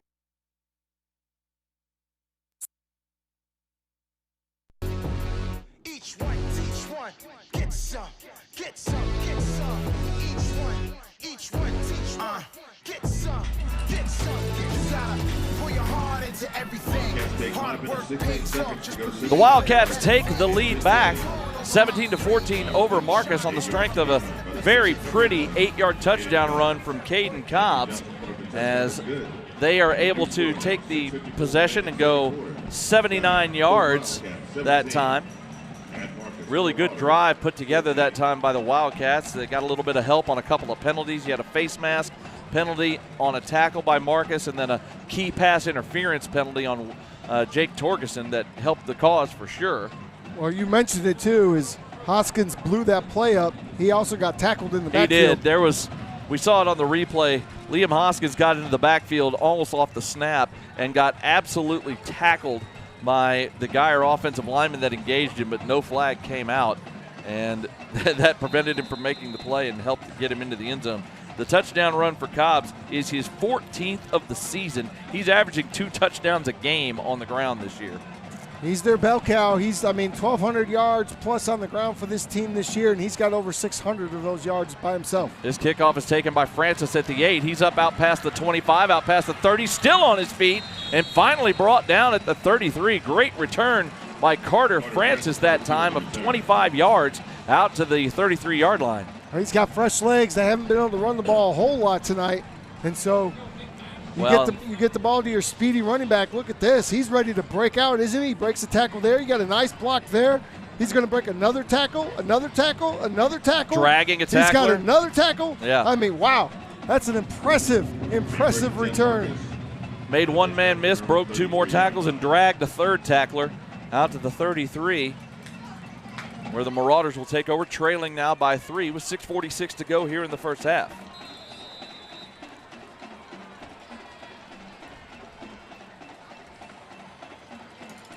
Snap back, handoff up the middle to McKnight, out to about the 36-yard line. So a gain of 3 before he gets pushed backwards. You can see what's going on right now, and I get the decision right now. McKnight, I think you're going to see him with a lot of carries tonight because his bulk and size is going to be helpful against this big defensive front for Geyer. They need him. You saw the strength on the touchdown run. His size and strength got him into the end zone there. And this time they're going to go empty as McKnight splits out wide here on the bottom side of the formation out of the backfield. 2nd and 7. Snap back to Nussmeier, fires one, pass caught, but the tackle is made immediately. It'll be another short gain out to the 40, a gain of 4 for Austin Allen. And once again on the tackle is Caleb Fowler, the senior linebacker, number 14, as again he and Ryder Garcia, the 2 Service Academy commits, making multiple plays. Yeah, and they're just out playing in a nice, easy zone. Everything's in front of them. Nothing's getting behind them. They show that they might come, but they don't. And then it's just an easy open field tackle. 3rd and 3 for the Marauders at their own 40. Mayfield goes in motion. Snap back to Nussmeier. He's going to fire over the middle, and it's off the fingertips. Trying to hit him on a slant. Mayfield came in motion, then cut upfield and back to the middle on a slant. And that pass was just a touch too far out in front. Yeah, real nice play design, nice route. He's able to get inside his defender and get to the slant. But like you say, the ball just a tad Overshot. You'll see it here. He's trying. Oh, and he could have had it, but just off his fingertips. Got his fingertips on it. It may have led him. He led him just about a step too far as he was trying to lead his receiver. Yeah, you'd like to see that ball come into the chest of the receiver so you can catch it and take off running down the seam. Another good punt by Bear Kogler, caught at the 15. Return coming to the near side, and it's a good one. Out past the 30, still on his feet. Out to the 34-yard line is the safety, number 22, Owen Whistler. As that punt didn't quite have the hang time of the previous ones, kind of outkicked the coverage a little bit. Whistler broke a couple of tackles and got it for all the way out to the 34. Now, that was a fancy-looking return. Yeah. Thought he might get a little bit more, but luckily Marcus special teams able to corral. We've seen that from Kogler a little bit this year. Sometimes he can really get a hold of one, but it goes more line drive instead of some good hang time. Yeah, because that was a 45-yard punt that time. Unfortunately, it just didn't have the hang time on it, and Whistler got a 19-yard return out of it. 1st and 10 for the Geyer, their own 34. 4 wides, 3 receivers up top. Now the tight end comes in motion back to the formation. We've see them do this multiple times. It'll be a handoff, and into the second level is Cobbs. He's into the open field, and he might be gone. Inside the 20, the 10, and he is in the end zone. Caden Cobbs makes one man miss right near the line of scrimmage and ran away from the rest of the defense. One play, 66 yards, touchdown Geyer. Yeah, not a lot to say about that. I think, like you say, we'll see him. He gets into the second level. There's a nice block at the point of attack. Didn't even really make anybody miss. But then, it's just speed. And some bad angles. Yeah. I think Coach would tell you there were some bad angles taken there, especially on the back end of that thing. But you got to credit Cobbs. He's been pounding all night. Now breaks the big one. So just like that, it's a 2-score lead for the Wildcats as the extra point is up and good. 5:05 to go here in the first half, and now for the first time tonight, the Wildcats have a 2-score lead. It is 24-14. You know, for the most part, I say this, the run game for Geyer here in this first half has been, it's had success, but it's been very workmanlike success. They've really had to earn their yards here in this game so far. That's the first time tonight they have really gotten loose, and unfortunately it went for 66 yards and a score. Yeah, predominantly Marcus has been doing a good job on the run, like you say, holding them pretty good considering how good of a run team this is. But eventually you pound through, and that's exactly what happened there. Marcus is getting there. Everything that they're doing here in the first half is setting themselves up to be able to run more effectively in the second half. But you got to keep this thing close. So this is a drive imperative. You got to get some points. Yeah, I mean, 66 yards that time. I mean, that broke things open. Caden Cobbs now for the night is up unofficially up to 121 yards and 2 touchdowns, but he just got 66 on that one play. So again, it's not like they weren't having success, but they were keeping it limited and really making them work for their yards up until that play.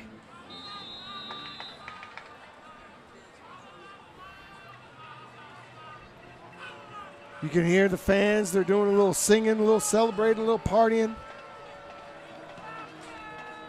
Deep kickoff this time, going to be caught at the 8 by Francis.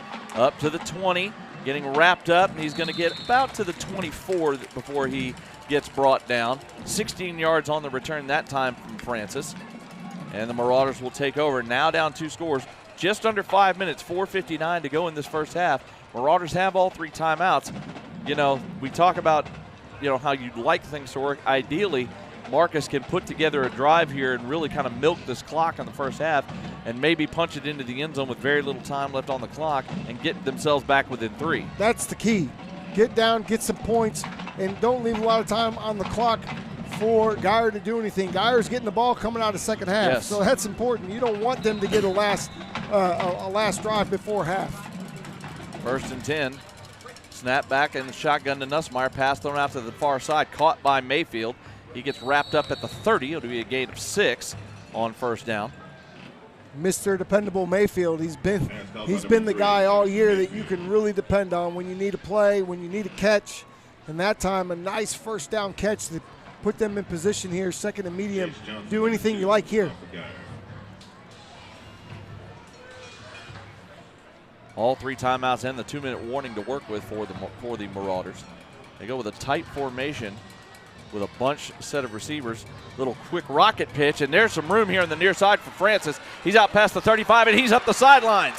Gets knocked out of bounds just across midfield, but a great run that time by Carter Francis to the Geyer 47-yard line, a gain of 23. I mean, that's speed from Francis that we didn't know he had that until a couple weeks ago, and now we know, and we're looking for it. You love that little toss sweep. He's able to break a tackle and then get down the sidelines for a big play. Got pushed out of bounds that time by the junior safety, number 24, Paxton Williams. But first down in Geyer territory now at the 47. Snap back, handoff to Francis, up the middle, and is going to get inside the 45 to the 44, a gain of 3 before he's wrapped up by Zane Rowe. Nice scrape job down by the junior jack end.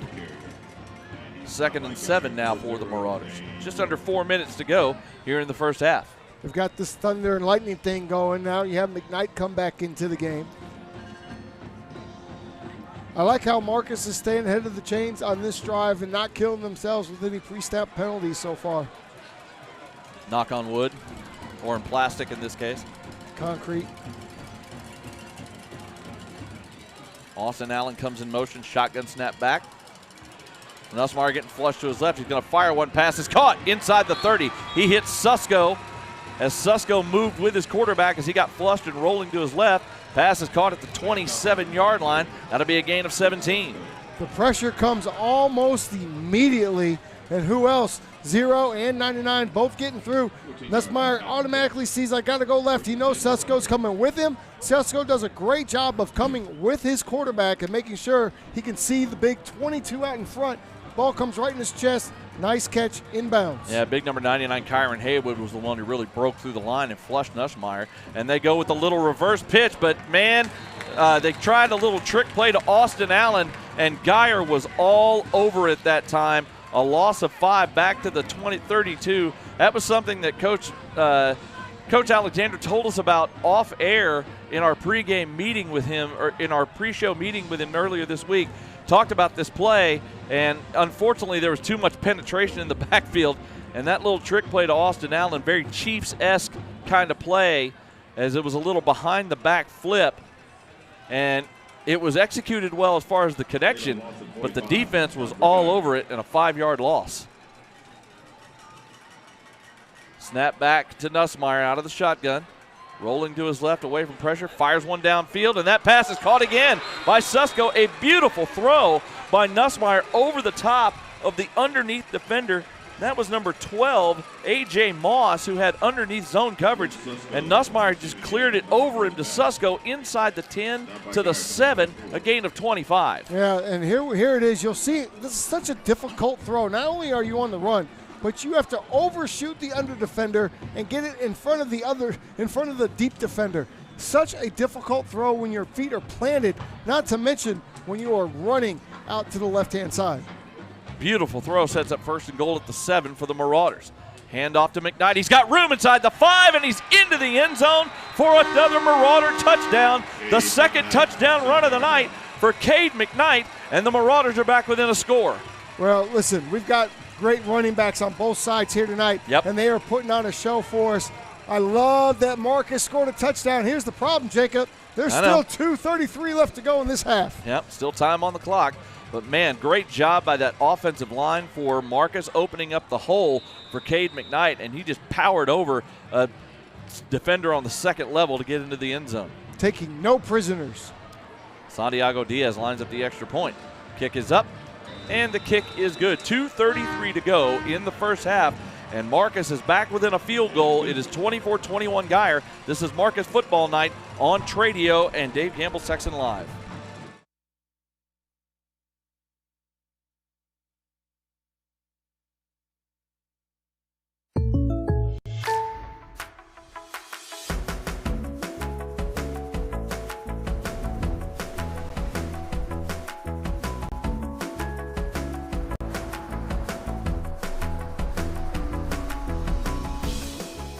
The State Farm Personal Price Plan helps you create an affordable price just for you. Contact Mike Bean for your personal price plan today.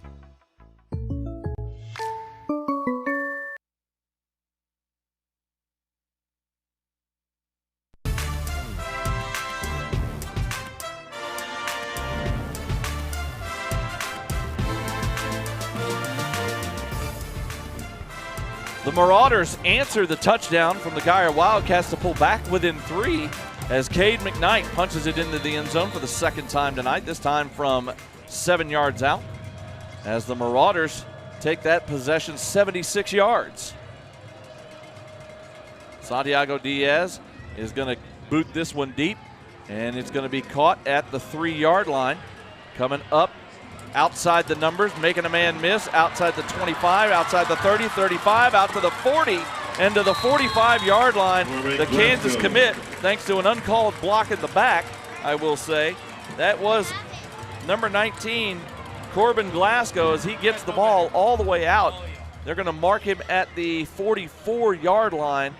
That'll be a 42-yard return. The move that he puts right here on Austin Allen is just dirty. That it was. That was one of the dirtiest but moves then watch I've seen right all there, season. I do see the block in the back. Blatant, 2 of them. Yeah, blatant block in the back at the 23-yard line that went uncalled, and it allowed him to get that extra 20-plus yards. But he put Austin Allen on skates. He did. So 1st and 10 at the 44 for Geyer, as they hand it to Martins. He gets over left tackle that time, bounces it out, and dances his way up for about a 4-yard gain to the 48 here on 1st down. And you see the difference between Martins and Cobbs. Cobbs is going to run straight ahead, get into the open field, make one cut and go. Yeah. Where Martins is shaking and baking the whole time he's got the ball. Those hips and shoulders are never stop moving. And that's going to be the final play here before the 2-minute warning. 2 minutes to go in the first half. It is Geyer ball at their own 48, 2nd and 6 when we come back. 24-21 Geyer. This is Marcus Football Night on Tradio and Dave Campbell's Texan Live.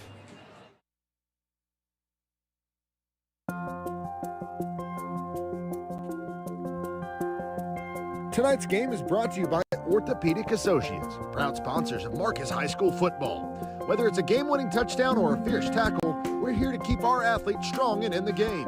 From sports injuries to joint pain, our team of top orthopedic specialists is dedicated to providing the best care to keep you moving. Visit us at Orthopedic Associates, where your health is our victory.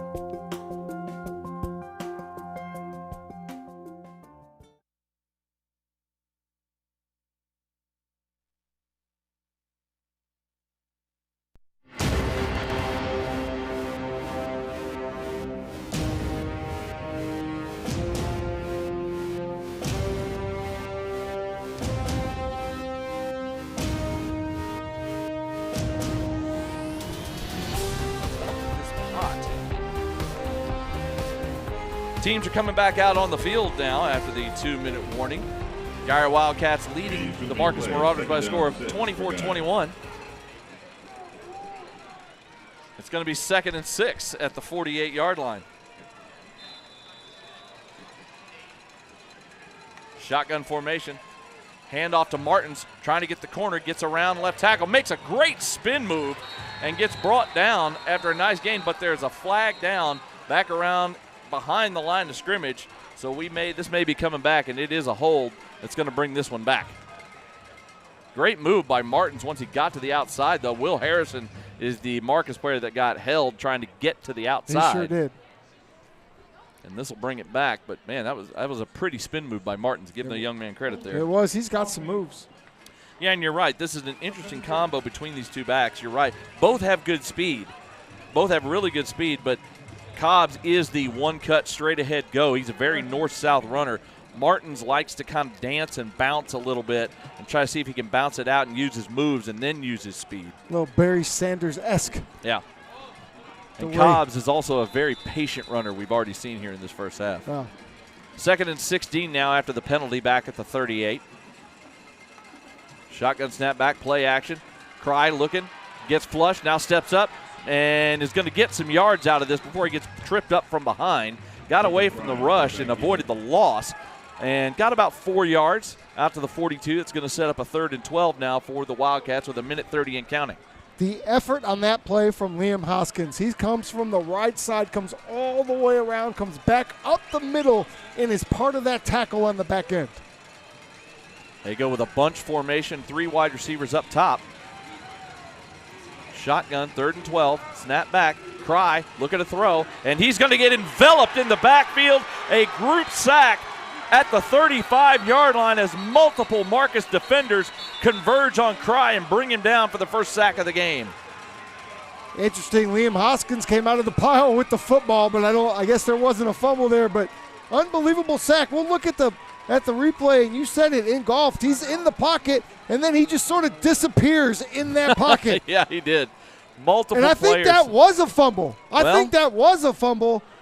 think it might have been two, but they didn't call it. They didn't call it, but Liam Hoskins took the ball out of his arms. I think what they did is they protected the quarterback like referees will do, and as soon as he got wrapped up by two defenders, they blew the whistle, and I think the ball came out as he was going to the ground, but they had already blown the whistle on the sack. That could have given Marcus the ball right here. We're seeing it again, and yeah, he's wrapped up by three defenders, and as the ball comes out before he gets touched, that should be Marcus' ball at the 36-yard line, but it's not. Yeah, Ryan San Miguel. You also had Will Schott in there on that. It was multiple team defenders. Sack, it was like a team sack. The pocket just completely collapsed around Cry, and he gets dropped for a 6-yard loss. And Geyer is lucky that the referees blew their whistles so quickly because you're right. As we saw in the replay, that ball came out as he was going to the ground. Sure did. The old inadvertent whistle. I think it was just more of they saw him get wrapped up by two defenders, and they just blew the whistle, killed the play. Let the play Yeah, out. that was a protect the quarterback whistle is what that was. Austin Allen back at his own 30 to receive this punt, and it is away. It's a nice hang time kick. It's going to be a little short, and it's going to take a roll kind of sideways and upfield out of bounds at the Marcus. See where they mark this. They'll mark it at the 24-yard line.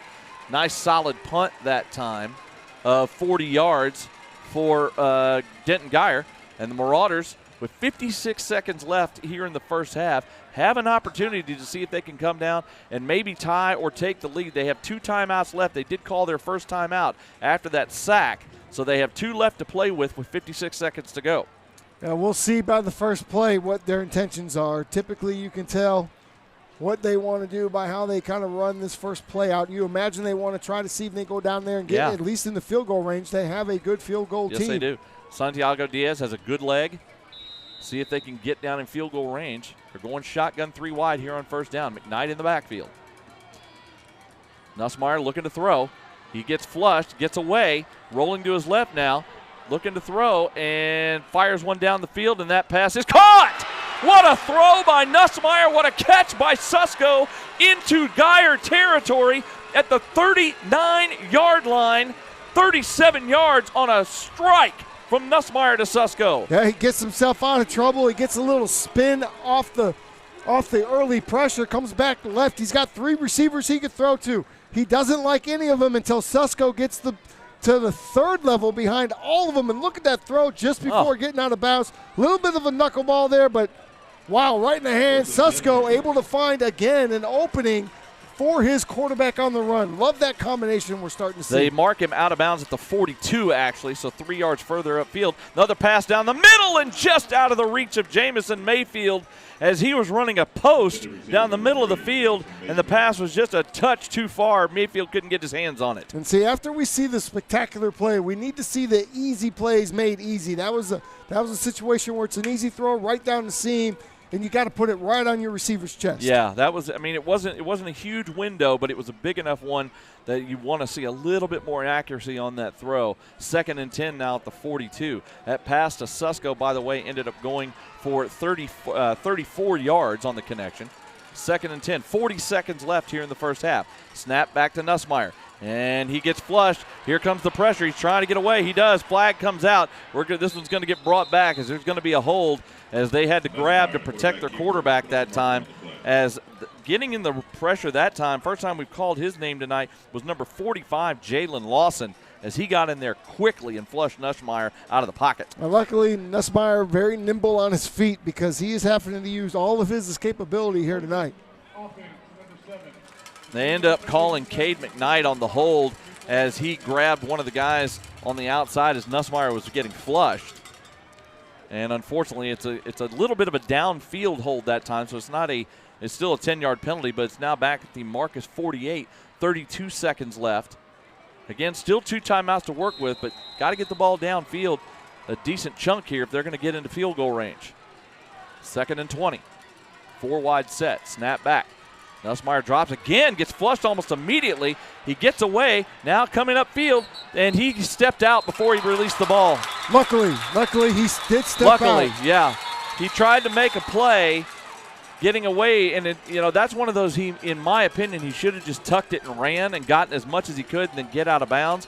But he planted his left foot and stepped on the sideline before he threw the ball, and it's going to be a loss on the play instead. But we say luckily because the pass got intercepted as he tried to throw it back to the middle of the field. He sure did. He's running a lot for his life right now. It's one thing we've seen about this Denton Guyer team is when they know Marcus is going to throw and they're in throw mode, they pin their ears back, they come, they are getting home. Yeah, and that's again, you're right. He got flushed immediately, but when he turned upfield and got away from the rush, I think it would have been one of those things I think he'll learn as he gets more experience. That's one of those you just need, instead of making that throw like he tried to make there and trusting his arm, you had sideline room. Just get upfield, get what you can, and step out of bounds. Yep. Because he probably would have gotten 5 to 10 yards easy on that scramble if he just kept going. 3rd and 25 now, back at the 43 after consecutive losses. And that time, that one just came out of his hands funky. They were trying to set up a bubble screen to Austin Allen to see if they could get some yardage, and that pass just went right into the turf. Yeah, not sure what happened there. We've seen that a little bit, but that doesn't usually happen from Nussmeier. He's not usually bouncing. That was one of those little quick throws, little sidearm. It just came out of his hand funny. Yeah, it could have been, and now you're going to have to punt it back. Yeah, and unfortunately, that's a wasted opportunity. They had the ball 1st and 10 at the Guyer 42, and then go backwards from there thanks to a penalty and a loss. Oh, and the snap goes over Bear Kogler's head. He picks it up and is able to get the punt off. It won't be a great punt, but just getting that away was a great play by Kogler, and it gets downed at the Guyer 33-yard line. That could have been an absolute disaster for Guyer, but Bear Kogler got a friendly hop, turned his body, and got that punt away. Might be the play of the half for Marcus because that saved them from possibly giving up another touchdown before the half. Kogler, great presence of mind to not only go back, pick up the ball, but turn just about a half turn and kick the ball towards where he was trying to go. Great presence of mind. Great job by Kogler to save his team from possibly 7 more points given up. That's the best 24-yard punt he will ever kick. Wow. It went 24 yards to the Guyer 33. 19 seconds to go here in the first half. Guyer's going to see if they can get something out of this. 1st and 10, handoff to Cobbs, and he gets out to the second level, out past the 40 to the 44, and it'll be a first down. They'll stop the clock momentarily to move the chains. We'll see, and Guyer is going to call a timeout with 13 seconds left. They now have, I believe that was their second timeout of the half. It was. They have 1 remaining, an 11-yard run by Cobbs. Interesting they would have called the timeout there. I would have thought they would have went out with 2 plays. Once you get to the first down, the clock stops. Now you can get up and you can run the second play there's right now. There's so little time, I think, already left in the first half that they couldn't take the chance on running any more time off. They still have 1 timeout to play with. I think that's why. It's you're down to 13 seconds when they stop it for the first down. Can't really afford, if you're going to try and get down in field goal range, can't afford to have any more time run off. I like to be a little more aggressive. I know. You're an offensive coach. You're a quarterback guy. You like that. You like that tempo, get the ball downfield.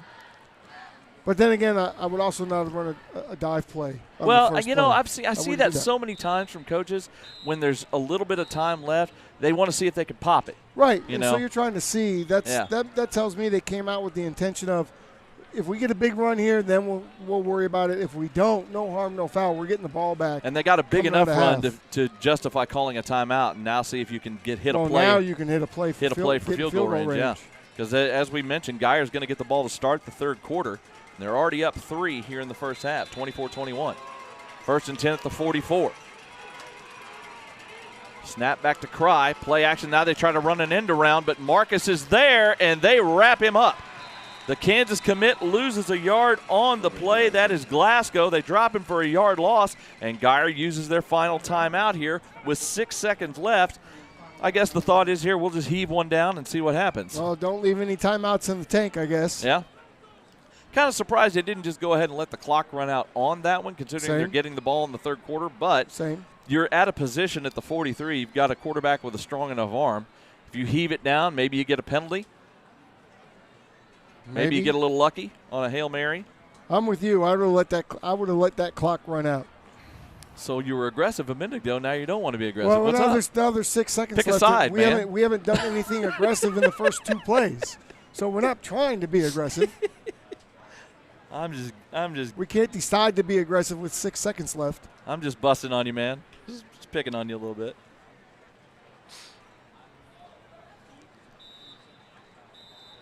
Six seconds left here in the first half. It's going to be down, doesn't matter, but it is 2nd and 11 for Geyer at their own 43-yard line. Not sure what kind of leg the kicker Johnson has, number 81. He's had good distance on his kickoffs tonight, Andrew Johnson. He has a 27-yard field goal here in this first half. Geyer secondary dropping back deep. Snap back there, just going to hand it to Cobbs on a little quick dive play. Gets away into Marcus territory. Now he's getting corralled, and he'll get knocked out of bounds as somehow that only took 5 seconds. Not really sure with as much dancing as he did how that only took 5 seconds, but it did. As he steps out of bounds at the Marcus 44. Now, I assume we'll get a Hail Mary attempt here. I think that was a friendly clock. And we could have used this clock operator in Dallas a few weeks ago. I'm telling you. 13 yards on the run for Cobbs adds to his total here in this very explosive first half he's had. And now there's 1 second left on the clock. All kinds of moving around here for Geyer as it gets set up. Cry drops back. Looking downfield, now he's just going to heave one towards the end zone, firing it into double coverage, and that pass will be intercepted in the end zone as Bradley Izioki comes off his man and makes the pick in the end zone to end the first half. Turnover doesn't really matter much, but it'll look good on the stats for Marcus and for Bradley. And the first half comes to an end. A very back-and-forth competitive first half between these two teams as the Geyer Wildcats, they'll get the ball to start the third quarter, and they will have a 3-point lead, 24-21 here in Denton. Tim, thoughts on that first half? Man, what a great first half we saw on both sides. I think, once you got Marcus settled into this game, they were able to show you that offensively they can hang certainly with Denton Geyer. What I'd like to see is for Marcus to come out, control the ball a little bit more in the second half, get that run game going, and try to slow down what Geyer's doing on the ground. Otherwise, this second half could get away from him. Well, the Marauders defense will have to come out and get a stop here to start the third quarter to give their offense a chance to take the lead back. We are at halftime. It is 24-21. Geyer leads Marcus here in Denton. Tim and I are going to take a break here on the broadcast. We'll come back and rejoin you just a little bit before the start of half number 2. Everybody take a break, hit the head, get a drink, get something to eat, and we'll be back here in just a little bit. 24-21 Geyer. This is Marcus Football Night on Tradio and Dave Campbell's Texan Live.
Back here in Denton, Texas. Jacob Dedamore, Tim Smith here with you at CH Collins Athletic Complex in Denton, Texas. As the teams are coming back out onto the field, the Marcus Marauders and Denton Guyer Wildcats doing battle here tonight on this Thursday night in Denton. And it is the Wildcats that have a 3-point lead as we get ready to start the third quarter. 24-21 is the score, and the Wildcats of Guyer will have the ball to start here in the third quarter. A couple of look at the numbers from the first half. Again, these numbers are unofficial, but Guyer outgained Marcus 249 to 217. Of course, as is the case with Guyer, most of that is on the ground. 166 yards rushing for Guyer. Marcus moved the ball mostly through the air. 184 yards passing for Marcus in that first half.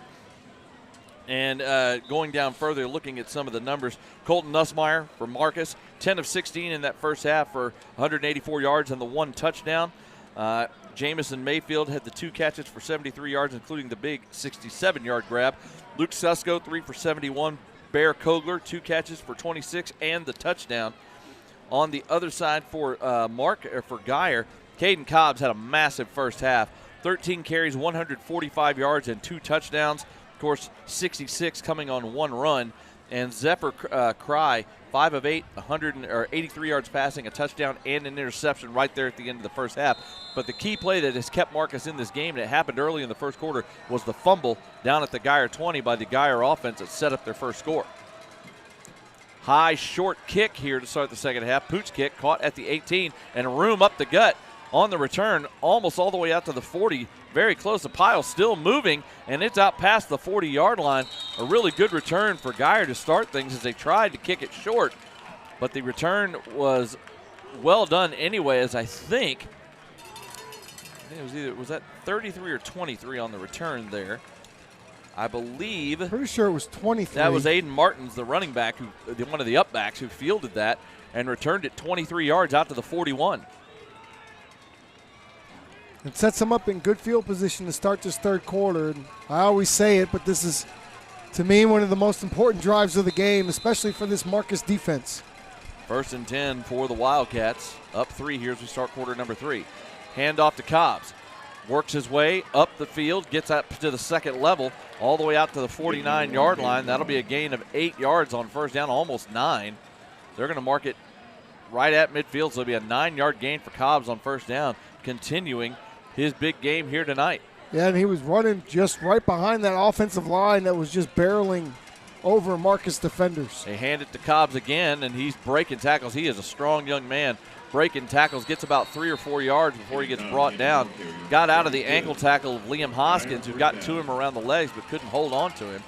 And that's another 4 yards. They'll move the chains as they are at the Marcus 46, just 2 plays in. And we'll see here, and you can just see all the blocks at the point of attack. However, there is a chance right there. I'm sorry, yeah. There's a chance right there at first that's able to slow him down, and then a host of tacklers. Cobbs again on the handoff, and he's getting around the corner. Nice run that time as he bounced it outside over on the left side of the line. And it was Brady Moore who brought him down, but not before he got 10 more, as Cobbs is really doing work here early in this third. Yeah, he's able to get to that edge, and that's just a good block by the left tackle out there to seal that edge and allow Cobbs to get to the corner. Brady Moore making a big tackle there on the sideline. But they're just chewing up yards to start this quarter off. 23 yards on 3 carries already for Caden Cobbs, the Illinois commit. Hand off to Cobbs, and this time he gets hit right at the line of scrimmage as Brady Moore was cheating up that time and came in off the edge and wrapped him up right as he got the handoff for no gain. Now Brady just playing right there at the edge of the line of scrimmage, expecting that run. Here's a nice little replay. You'll see no one accounts for Brady Moore, and he comes right down the line, scrapes down and makes that tackle, sneaks right behind the center. No one saw him. No one accounted for him. 2nd and 10. Play action this time. Cry looking downfield. He fires one up the far side. Has a man, and it is just out of the reach of the Kansas commit, number 19, Corbin Glasgow.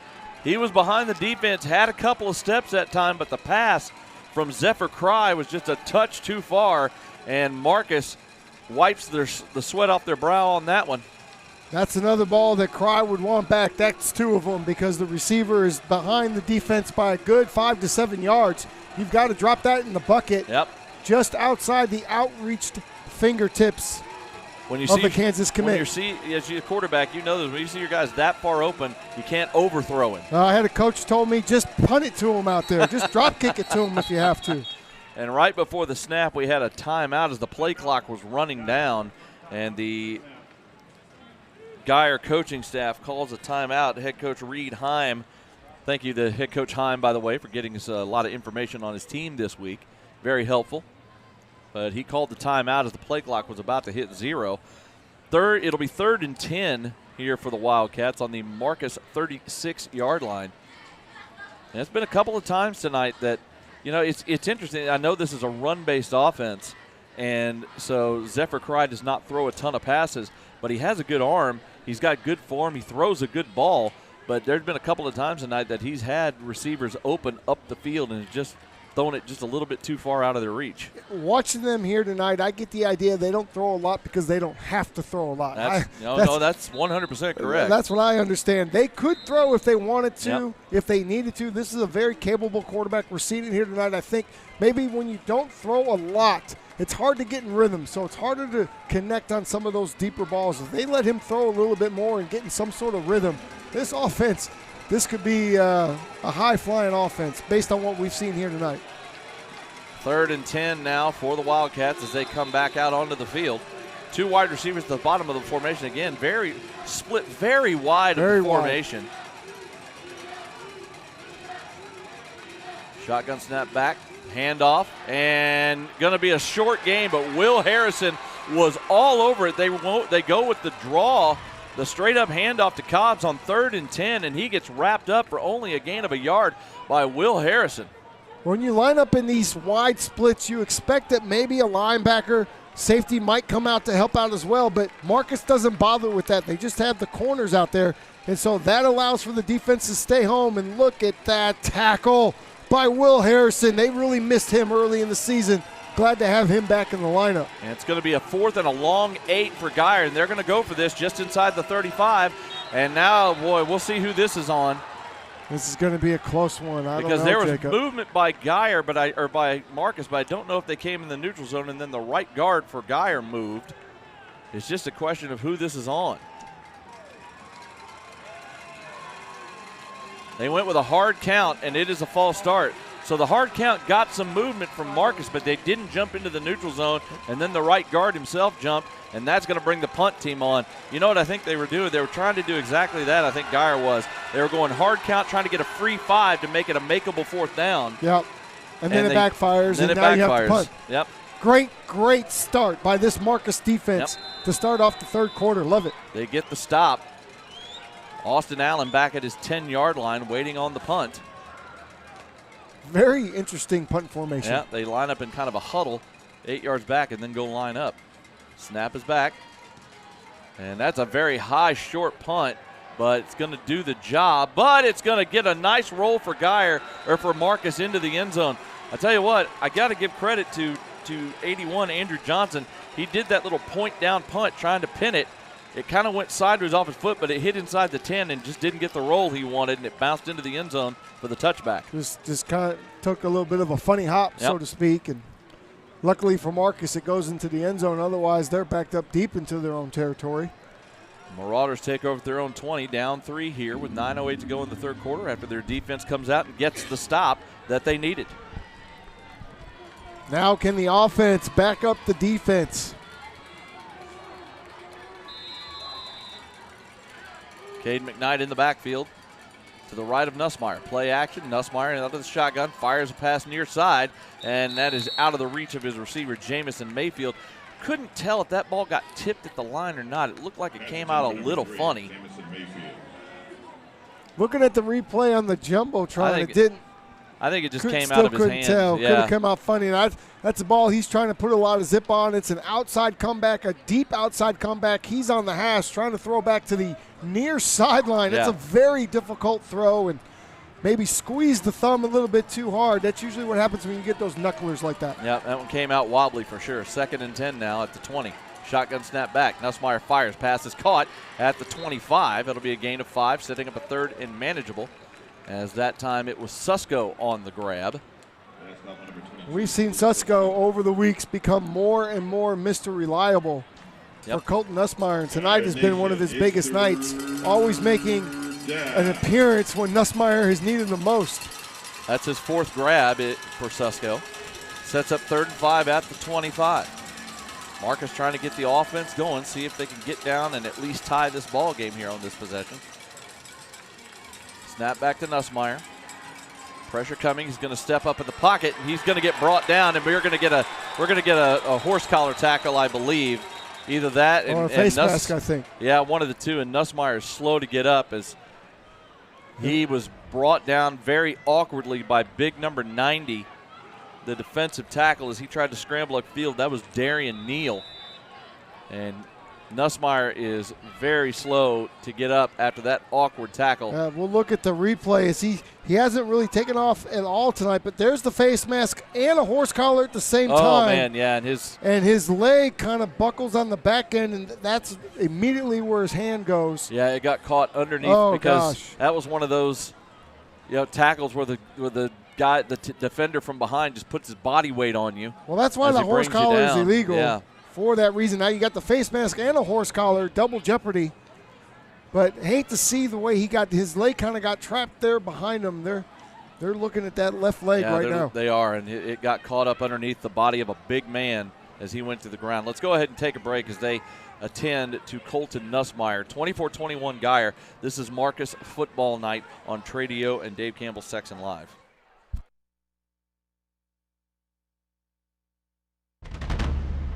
Can you feel it? The paradigm shift. The rising intensity as the engines idle. Let the race begin. Fire up your appetite. Farm fresh beef, straight from the source, to our grill, and from the sea to your plate. All of our ingredients are fresh and made to order. Dine in today and taste the fast and furious difference. Order online or take it to go and fire up your appetite at F&F Japanese Grill.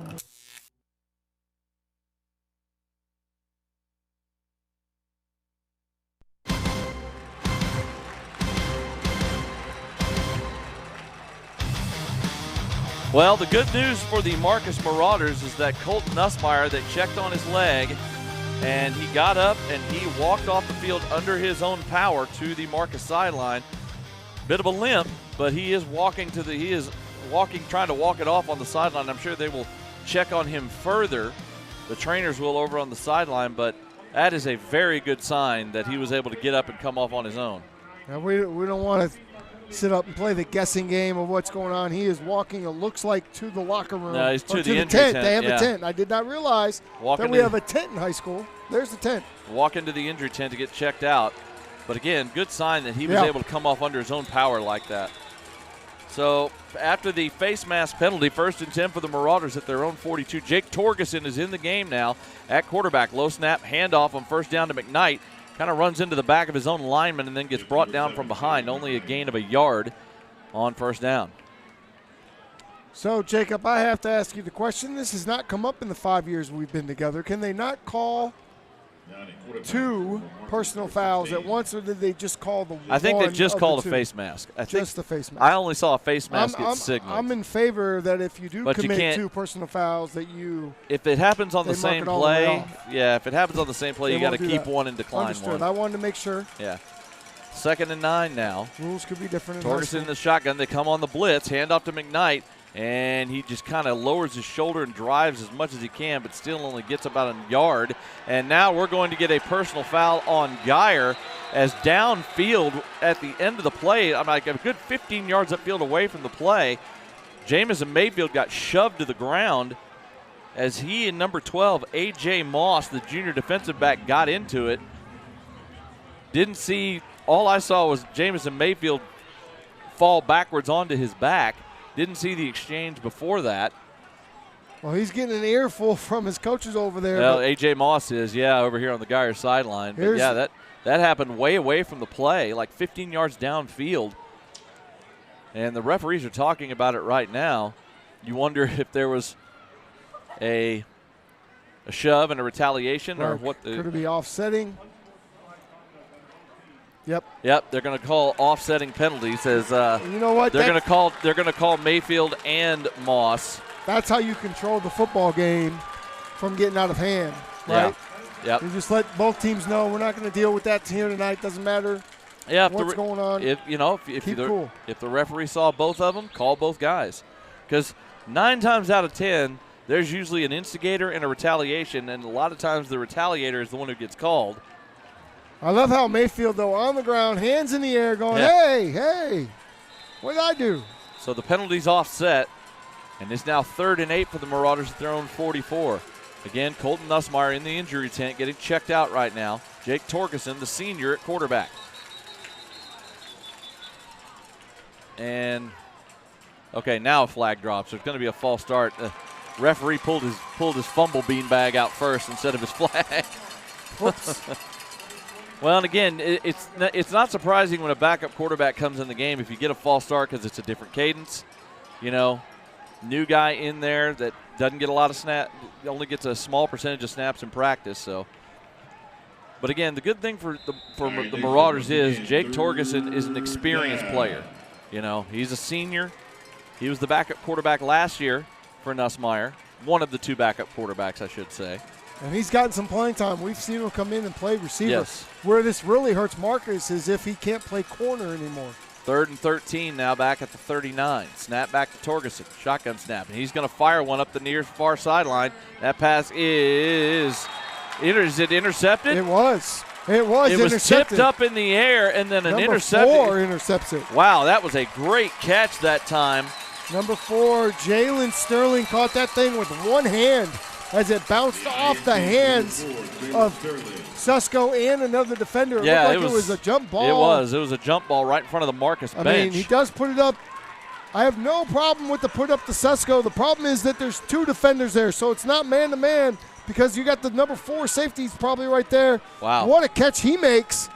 Yeah. A great play by number 2 to get up in the grill of Susko. I mean, not a bad throw by Jake Torgerson either. That was Jace Johnson, the senior, who had great defense and knocked, kind of got his hand in there and knocked the ball up in the air, and his teammate picked it off. And it's Geyer ball at their own 37, handoff to Cobb. He's coming to the near side. He's getting to the second level, into midfield, into Marcus territory, and finally knocked out of bounds.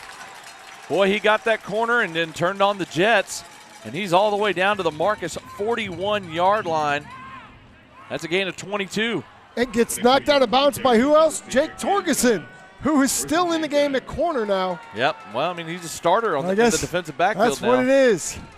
First down, handoff again to Cobb, and this time he gets hit. The ball pops out.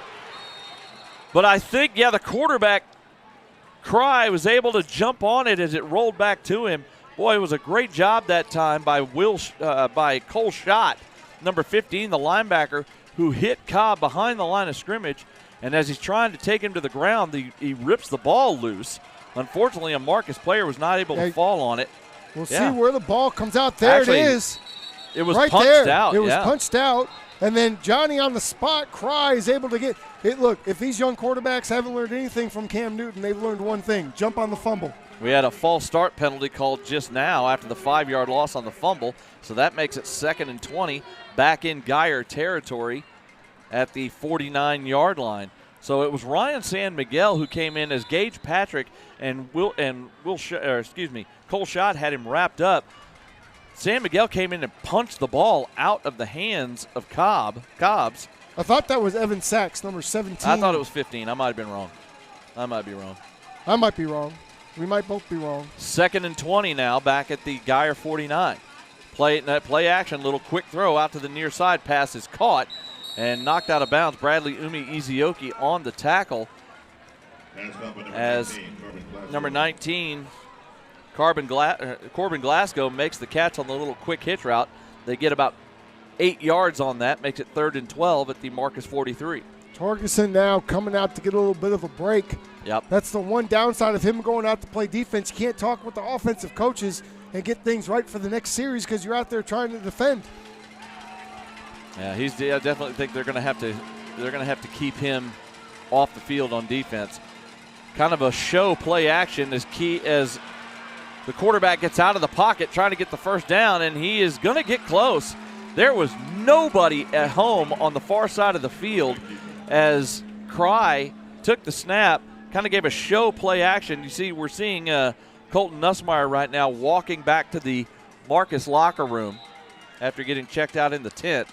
I'd be surprised. Now walking back, he looks like a tormented soul right now. He's walking under his own power, but he's got a little bit of a limp to him, and now we have a timeout being called. It's 4th and 4. A lot of stuff going on here. And 4th and 4, after that, I think it was about 7-8 yard run from Cry, the quarterback, with nobody home. Geyer's lining up to go for it now as it's 4th and about 3.5 from just inside the 35. And it was Marcus that actually called the timeout on defense. So they have 2 remaining. Heads up play, though. Cry, we haven't really seen him run tonight unless he had to. He took, after the play action fake, the little courtesy play action, the protection was good. Nobody was open downfield, and he saw just green turf to his left, so he just took off. I love what you said.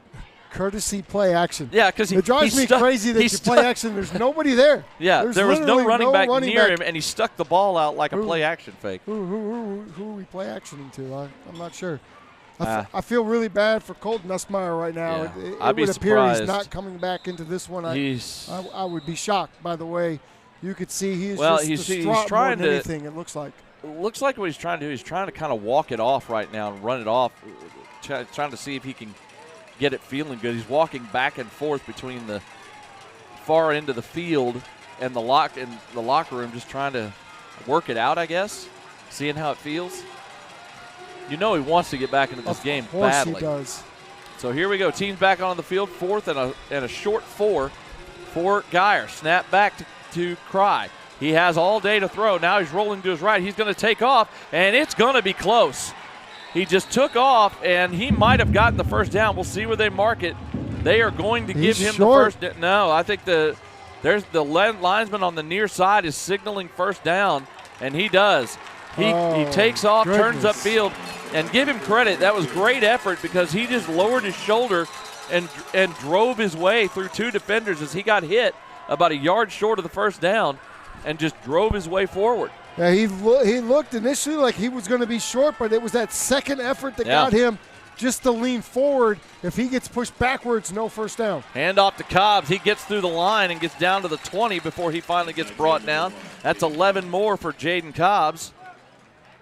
And the Wildcats are now in the red zone. 4:42 left in the third quarter. Well, that's how they started out the third quarter, was feeding Cobbs, and now they're getting back to it. Low snap, hand off to Cobbs again. He is such a patient runner, and right now the blocking is very good. And when he's getting through the line, Marcus defenders, for the most part, aren't able to get more than just like a hand on him and aren't really able to, it's not like he's really breaking much in the way of tackles. Well, Coach Alexander told us this would be the best offensive line that they've seen up to this point, and he was not lying. Cobbs gets 3 on that one down to the 17, 2nd and 7. Snap back, hand off to Cobbs again, and this time he gets hit right as he crosses the line of scrimmage, but is able to fall forward. Evan Sachs got him around the legs, but his momentum carries him forward about another 3 yards, and he gets a gain of about 3 to the 14. It'll be 3rd and a short 4. Evan Sachs letting his presence be known out here in the second half. He had the big punch out for the fumble, and now a big tackle there. Thing is about Zephyr Cry, the quarterback on that 4th down run, he's a big kid. He's 6'4", 215, and he used that size to get the first down on that 4th down conversion. 3rd and 4.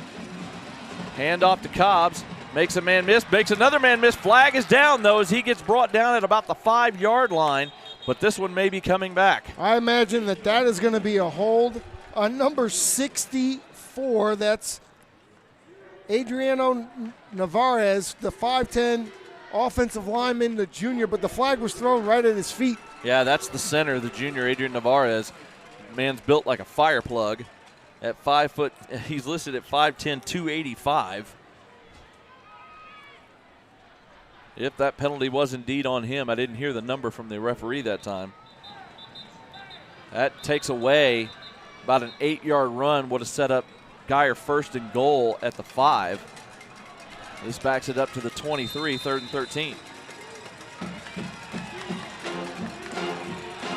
This is a big 3rd down here. We haven't seen them attempt a field goal here tonight. Yeah, they have one. Oh, 27 my fault. You're right. I was looking at the wrong score. Snap back, Cry on the play action, and he gets hit behind the line, and he gets brought down. 2nd sack of the night for the Marcus defense as Cole Schott and Ryan San Miguel met at the quarterback. And you have to imagine that probably knocks them out of field goal range. Here's the, we'll get the replay. I tell you what, that really was Cole Schott who made the play. His teammates helped clean it up, but Cole Schott came on the blitz and dropped him for a 5-yard loss back at the 28. Field goal team is on. And that was Martins trying to get the block there on Schott. Schott just threw him to the side. Andrew Johnson is on, and he's going to attempt a 45-yard field goal here for Geyer, trying to make this a touchdown game. High snap, but it's corralled. The kick is up. It's got the distance, and it is no good. He's on the right hash, and he hooked it left.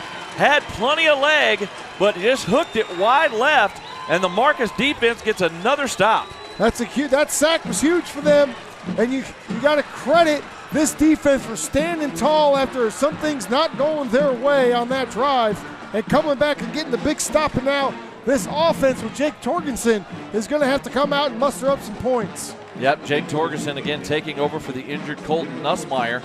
Now, I will tell you, they've got Nussmeier in the tent with a knee brace. Yeah, he's trying to work it out. They're putting a brace on his knee now to see if that's going to help him be a little bit mobile.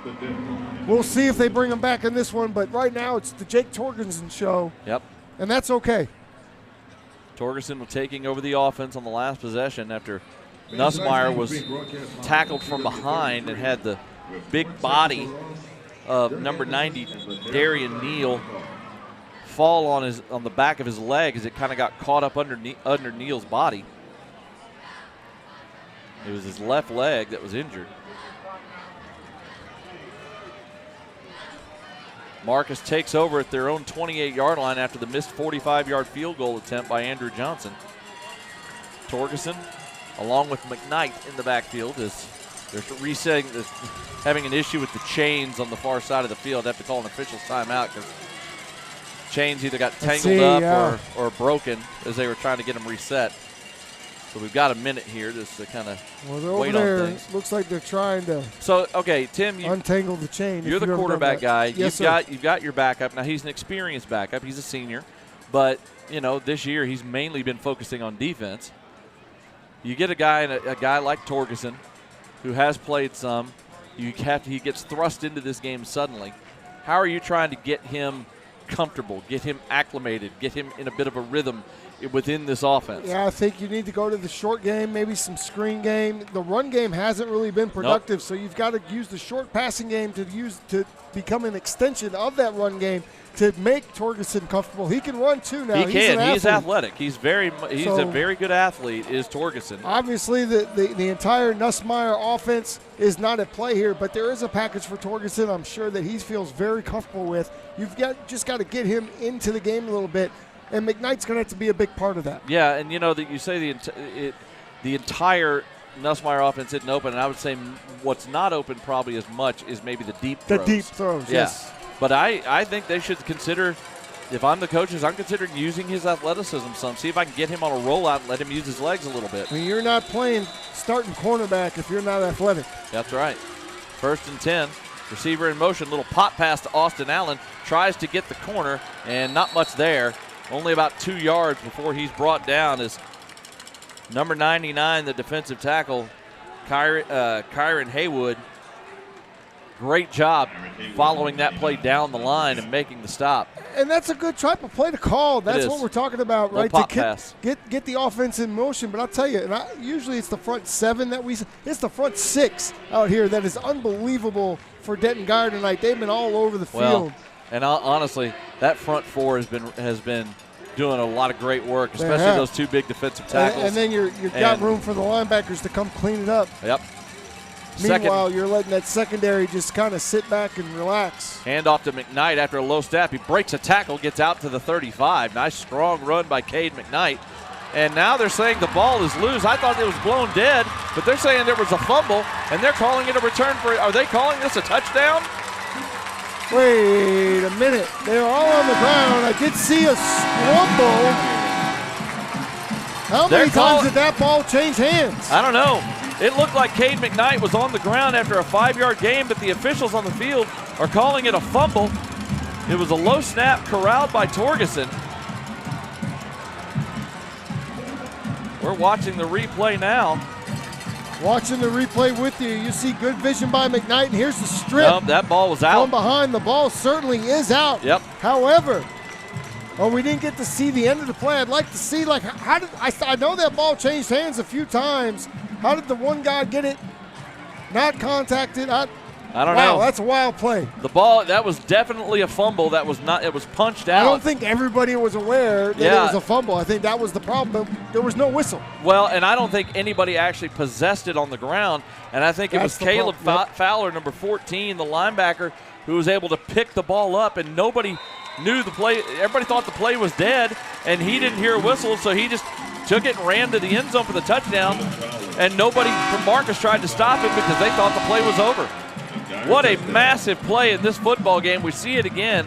The ball was absolutely punched out, and it was number 80 for Geyer, the defensive end, Logan Loki, the sophomore. The ball's just laying there because no one really understands that it's a fumble or where it is. Yeah.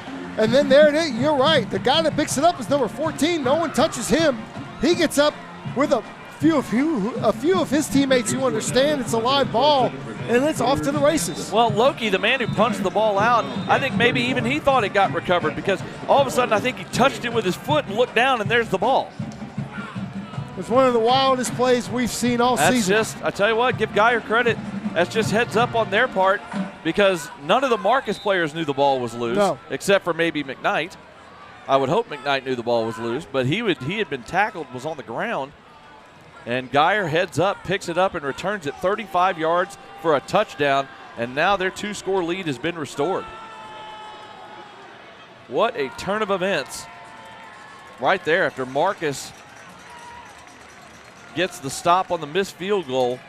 The Cade McKnight fumble gets returned 35 yards for a score. It's now 31-21 Geyer. 1:12 to go here in the third quarter. What a crazy turn of events. As this game went from very close to now Marcus has to come back. Kickoff is caught at the 8 by Carter Francis. Solid return out to the 29-yard line. Return of 21 yards. And that's where Marcus will take over. Solid job tonight on kickoff returns by Carter Francis as they've been avoiding Austin Allen all night long. Understandably so. Austin Allen, who is really the spark plug of this offense, hasn't had a chance to get going here tonight. Not really. So now this Marcus offense really has to answer. They've gotten 2 stops from their defense, but got forced. But their offense has turned it over twice. An interception, and now a fumble, and again a bad snap picked up by Torgerson, rolling to his right, just trying to get something out of it, and he may have gotten back. Now he's going to lose a yard. That snap was off to his left. Fortunate still to have the ball. Yeah, he was able to pick it up off the bounce. That was just a poor snap that time. And he was able to get back to the 28, only a loss of a yard. Could have been a lot worse, but now it's 2nd and long. As we are 35 seconds and counting here in the third quarter. Boy, your defense has come out in the third quarter and played extremely well played really well to get 2 stops, but your offense, you had the injury to Nussmeier, but offense has turned it over twice, and one of those gets returned for a score. Snap back to Torgerson. He's rolling to his right now, and he's just going to turn it upfield and get what he can before he gets knocked out of bounds. They're going to mark this at the 33-yard line. It's a gain of 5. It's going to set up 3rd and 6. It's a good decision. Yep. Nobody open downfield. Just take the ball, tuck it, get what you can get, set yourself up for a 3rd and manageable. They need this first down, though. 11 seconds to go here in quarter number 3, 3rd and 6.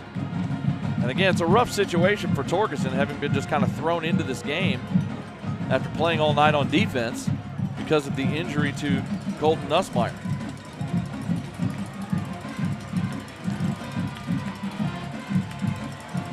But it's his game now. Allen comes in motion, snap back. Torgerson's getting pressured and he gets sacked. Off the snap that time, as that's going to end the third quarter. The defensive end, number 45, Jalen Lawson, just absolutely beat Frank Adams right off the snap. He sure did, and I'll tell you, Jake Torgerson continues to bobble these snaps, and it's kind of messing up the timing a little bit, takes your eyes from downfield, changes the whole complexity of the play, but when your defensive end gets a jump like that, hard to do anything at the quarterback position. That's going to do it for quarter number 3. It is 31-21 Guyer. We go to the fourth quarter here in Denton. This is Marcus Football Night on Tradio and Dave Campbell's Texan Live.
Back here for quarter number 4 as I'm dealing with some issues on one of my microphone pots here.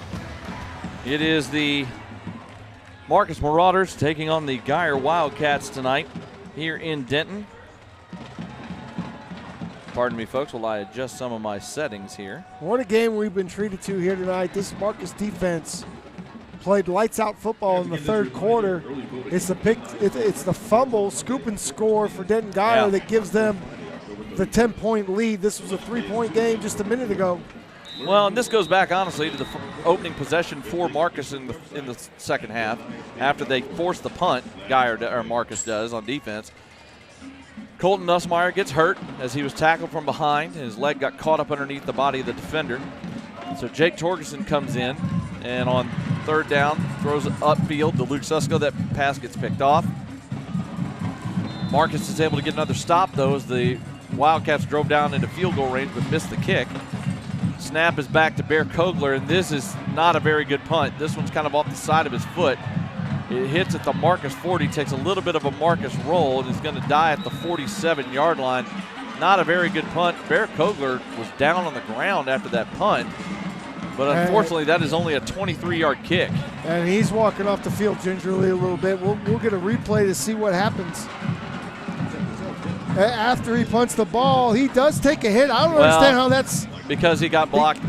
He got hit in the plant leg, though. But he got blocked into the kicker. Oh my goodness! And I guarantee you, there was contact from one of the upbacks, and I guarantee you the referee looked at that and said he was blocked into him, so no penalty. But yes, Kogler got hit for sure. And unfortunately, the punt wasn't very good that time, only 23 yards, and Guyer takes over in Marcus territory at the Marauder 47, already up by 10 points. Crucial stop here for the Marauder defense. 2 turnovers in the third quarter, the story of that third quarter, as Marcus trails by 10.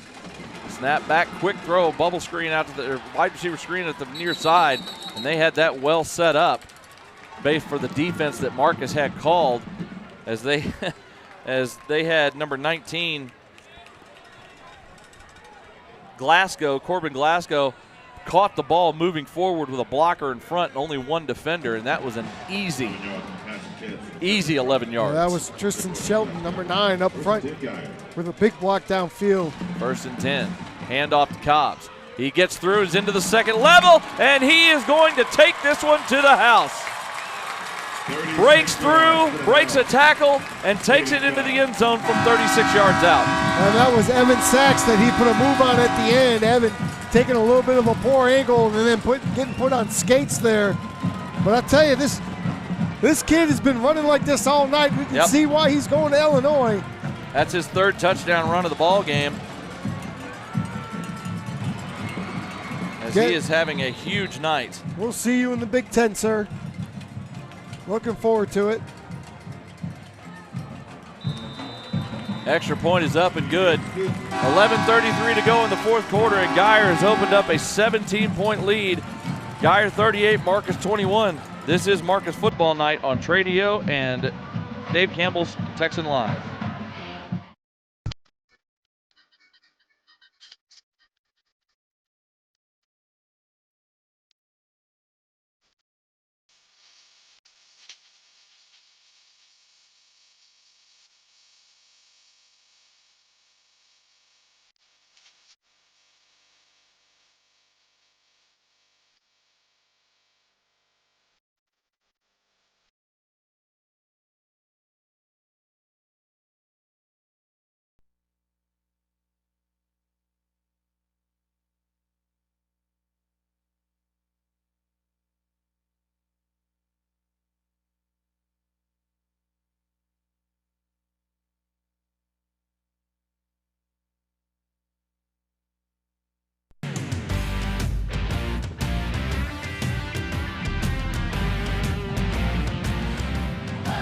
The Geyer Wildcats take advantage of the short punt as they go 37 yards in only 2 plays. The last 36 on the legs of Caden Cobb, the Illinois commit, who scores his 3rd touchdown of the night. He is well over 200 yards rushing on the evening as he has had a huge ball game here. And this second half, which Marcus was right in this game, has now gotten away from them as they are now down 3 scores. Fair catch by P.C. Carter back at the 2-yard line, and the Marauders will start at their own 25. Yeah, we're in a completely different world than we were 15 minutes ago, Jacob. Yes, we were. This game has taken an ugly shift for the Marauders. Everything was looking up after that opening stop on the 3rd quarter, and then the injury to Colton Nussmeier, an interception on a shot up the sideline. Not a bad throw. You know, he throws a jump ball to his throws a jump ball to a 6'6" wide receiver, but the Geyer defense makes a great play. But that play doesn't hurt them, you know, because while Geyer moved the ball, they made a defensive play to make it a long field goal. The field goal was missed, so he got another stop. But the fumble by Cade McKnight really kind of set things against Geyer here, and things have really have turned even worse. And then the punt off the side of the foot of Kogler, and then the second big touchdown run by Cobbs to really put this thing out into the distance. Yep, there's definitely some space now between Geyer and the Marauders, and we'll see if Jake Torgerson can get some things going for this offense as they're still 11 and a half minutes to go, so there is time, but this offense is going to have to really get some things going now as here in this second half on the 3 possessions they've had, they just haven't been able to do much. And we're waiting we right now. We must be in a TV timeout for the CW? We're in a TV timeout right now as both teams were ready to go, but the television crew was not.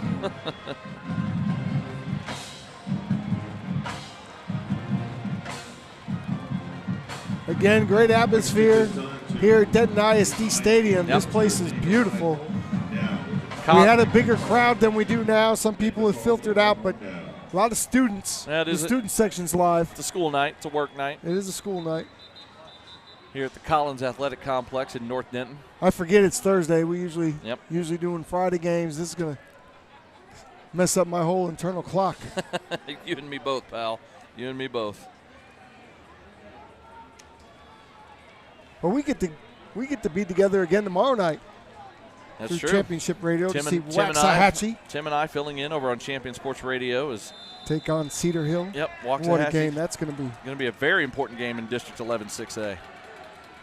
1st and 10 for the Marauders at the 25. Handoff to Francis and just nowhere to go. He gets hit at the line and stacked up and pushed back for no gain. And that's what you can't have right now. If you're going to try to run the ball, you need some positive yards to make things easier on the backup, Jake Torgerson. who at some point is going to have to, you would think, start unleashing that gun of his. We know he's got a strong arm. Jalen Sterling was one of the key defenders on the stop there. And, you know, tonight, the Marcus run game it's had a couple of pops here and there, but for the most part, it's been hemmed up by this Geyer defense. 2nd and 10. Allen in motion, play action, rolling to his right, Torgerson, little easy throw, caught, and then a big hit. Gavin Huffman was trying to leak out of the backfield, and as soon as he caught the ball, he got plowed into, again, this time it was Owen Whistler, number 22, along with Jalen Sterling, who came up, read the play, and made the hit, gain of only 1. That kind of hurt me up here, Jacob. That kind of, whoo. That's painful. You don't see that coming, right? You catch the ball, you think you've got some space, you assume you've got some space, and that space closed up right away. 3rd and 9 now at the 26 as they go empty set.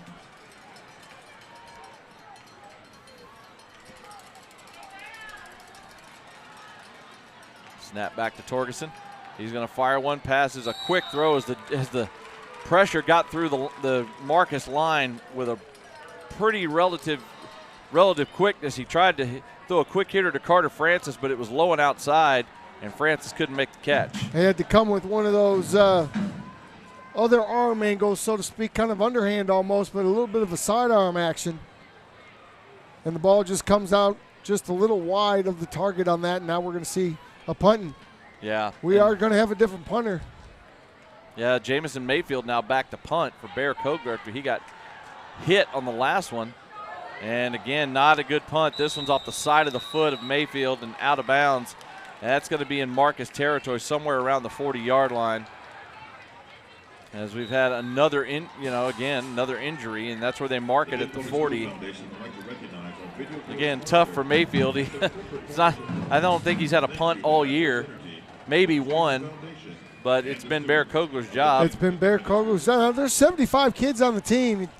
Maybe have a punter competition on Mayfield is listed. He is the backup punter, but he just hadn't been asked to do it this year. Well, no, I don't know if anyone likes to punt unless they're a punter, right? When you're playing other positions, I don't think you really want to go 14 yards back there and punt the ball. Credit to him for getting the ball off. 1st and 10 for Geyer at the Marcus 40. Handoff to Martins. He bounces over off right tackle and gets about 3 yards before he gets brought down by Gage Patrick. Nice job by Patrick. He's been everywhere for the last couple of weeks, really coming into his own. You can see that they're giving their main guy, Cobbs, a little bit of a break. He's run for well over 200 tonight. 2nd down, running some tempo. Again, Martins, he breaks a tackle, gets down to the 30. That'll move the chains. 7 more yards for Martins. Again, this Geyer offensive tackle, when they get ahead of the chains, they run tempo on you, and they let that offensive line just lean on you. And this O-line, everything that was advertised by Coach Alexander, he did not lie to us at all, no exaggeration. 1st and 10 at the 30. Play it, nope, hand off to Martins again. About 3 maybe before he gets wrapped up. Again, that was Patrick and Schott on the tackle that time. As Geyer, I'm honestly a little surprised they're running tempo right now. Up 38-21. I'm surprised they're not just taking their time on this possession. I'm with you. They haven't really run like this most of the night, and then all of a sudden up big. I think they're just trying to put the nail in the coffin, so to speak. They go 4 wide here on 2nd down. Hand off to Martins. He has room up the middle inside the 20, breaking a tackle, spinning out of another one, still on his feet, and finally brought down at the 6-yard line. A spectacular run that time by Martins. 21 yards down to the 6. And we have a Marauder player down. I think it's Will Harrison.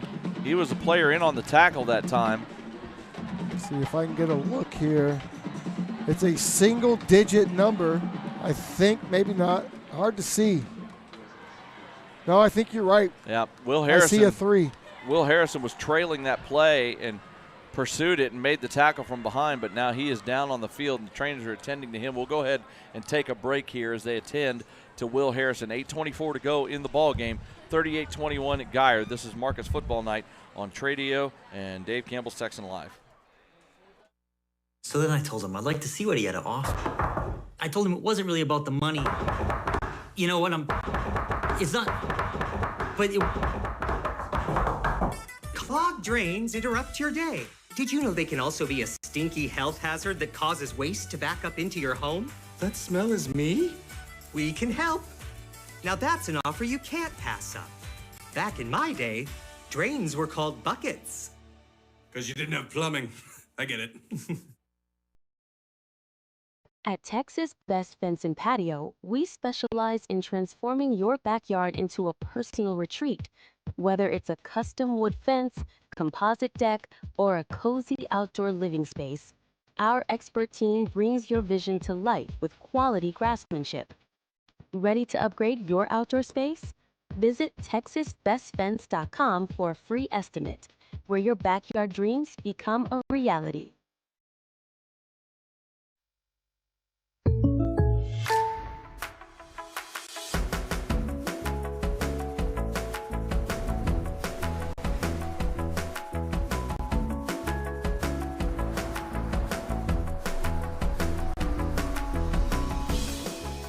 The State Farm Personal Price Plan helps you create an affordable price just for you. Contact Mike Bean for your personal price plan today.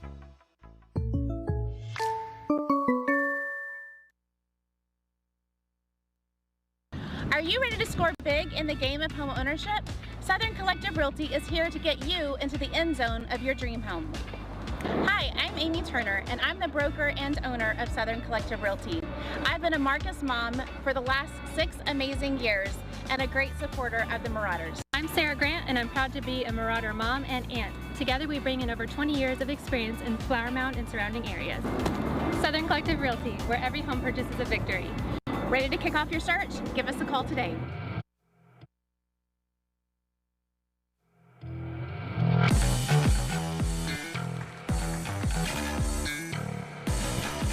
Will Harrison is up and coming off the field slowly, but coming off the field under his own power as the trainers are kind of walking with him back to the sideline. Not really sure what happened to him on the tackle, but he was down for a couple of minutes there, and he's coming off under his own power now.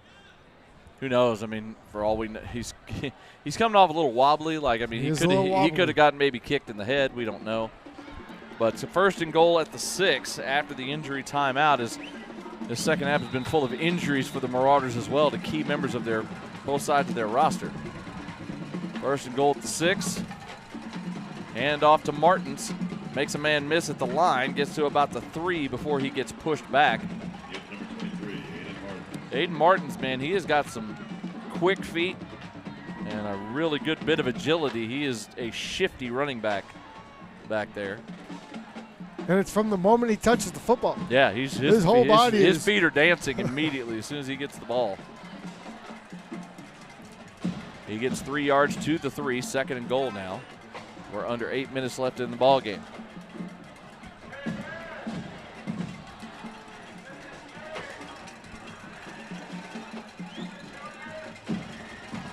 Snap back, hand off to Martins, hops to the outside and gets into the end zone for the touchdown.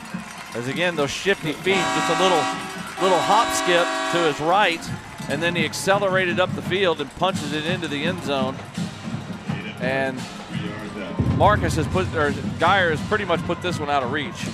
I would say at this point, considering the injuries you have on the Marcus side and the way this last portion of the half has been going, that the nail is being driven to the coffin currently, unfortunately for Marcus. Extra point is up and it is good. 7:35 to go here in the ball game. It is now 45-21 Geyer. This is Marcus Football Night on Tradio and Dave Campbell's Texan Live.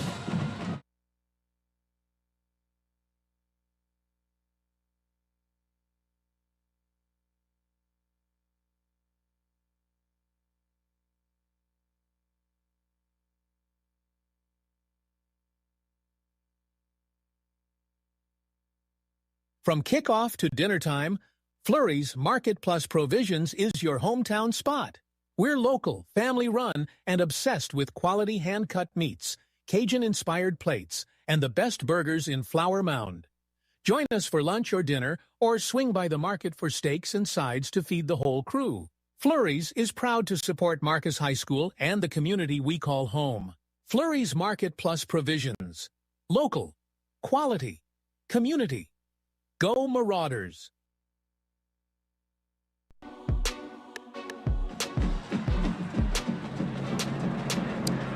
The Geyer Wildcats take that most recent possession. Only had to go 40 yards on that one after the short punt. And it is finished off by the third touchdown on the ground this season for Aiden Martins from 3 yards out. It's now 45-21 Wildcats. Jacob Dedamore, Tim Smith here with you from the Collins Athletic Facility in Denton. Short pooch kick here. And PC Carter picks it up on a hop. He called for a fair catch, so it'll be Marcus Ball at the 25-yard line. Now we'll see how much fight they have in them, Marcus. Yeah, this is, even with the score out of hand, though, you still have to go out there and compete. You do. That's what Coach Alexander wants to see. He wants to see these guys go out there and still compete for the last 7 minutes and 34 seconds. That's what he'll be looking for here, and it's a tough one. Tell you what, Colton Nussmeyer's out there on the sideline. He's limping around, but he is out there with his helmet off trying to encourage his teammates. Under center is Torgerson on 1st and 10. Actually, it's a shotgun direct snap back to McKnight as he took it on a Wildcat. Only got about a yard to the 20.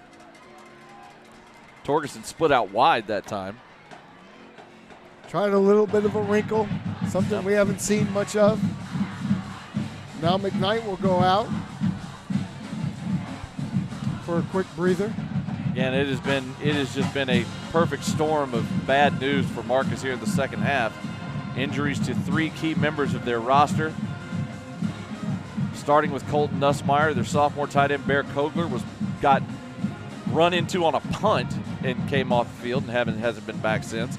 Francis with the handoff on 2nd down, trying to go over the left side, only gets again about a yard before he gets brought to the ground. We've got some extracurricular activity going on with a receiver and a corner again. But Geyer's defense is just in full attack mode right now. They have been extremely impressive tonight. Yeah, they're a very good defense. Marcus got some things going in that first half, but since the injury to Colton Nussmeyer, there has just been nothing. And let's not forget, this was a 3-point game up until that point. 3rd and 8 at the 21 for Marcus. Francis in at tailback. Snap back and a botched handoff because of a miscommunication. Francis didn't think he was getting that ball. Torgerson tried to hand it to him, and ball hit the turf. Torgerson was able to jump on it, thankfully, and save the turnover, but it will be a punting situation on 4th down. That's the second time I've seen Torgerson kind of reach for his running back. Well, his running back wasn't looking for it. That's what I'm saying. There's in there like that. A miscommunication clearly on what the play was. Regardless of the injury situation to Nussmeyer, Torgerson will be taking a lot more snaps with the first team in practice this week at the quarterback position, you would think. Jamison Mayfield back to punt. And a much better kick this time from Mayfield, as it is fair caught at the 49-yard line of Geyer. Much better effort that time, about a 34-yard punt from Mayfield. And Geyer will take over. They're going to mark this right at midfield. I would assume we'll see a slower, more methodical approach from Geyer. We'll see on this drive. See if they even come out with their ones. And it looks like they are not. They've got the second unit in now. As coming in at quarterback is number 6, the senior Braylon Bird. In the backfield with him is number 44, Balin Middleton. And they swing it out to Middleton in the flat, and he is wrapped up at the Marcus 48-yard line. Well, they're feeling good. Is Denton? They come out with the backup quarterback and immediately start throwing passes. Yeah, but they had a flag on the play at far side of the field. Looks like it's going to be against Geyer. So that'll back it up 5 yards.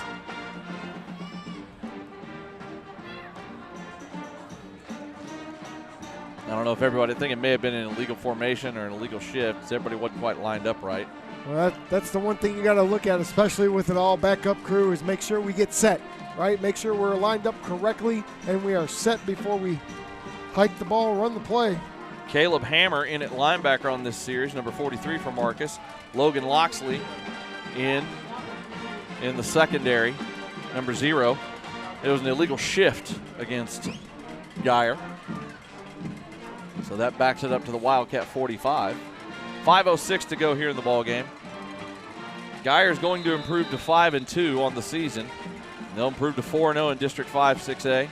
Snap back, hand off to Middleton, and he kind of burrows his way forward for about 4, maybe 5 yards. Looks like he got the penalty yardage back to midfield.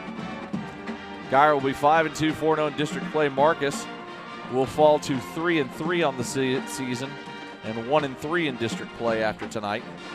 Marcus will get an extra day off, an extra day of rest before they play again next week. They'll be back at home a week from tomorrow at Marauder Stadium as they will welcome crosstown rival Flower Mound High School, just a couple of miles down the road, into Marauder Stadium for the 2025 edition of the Mound Showdown.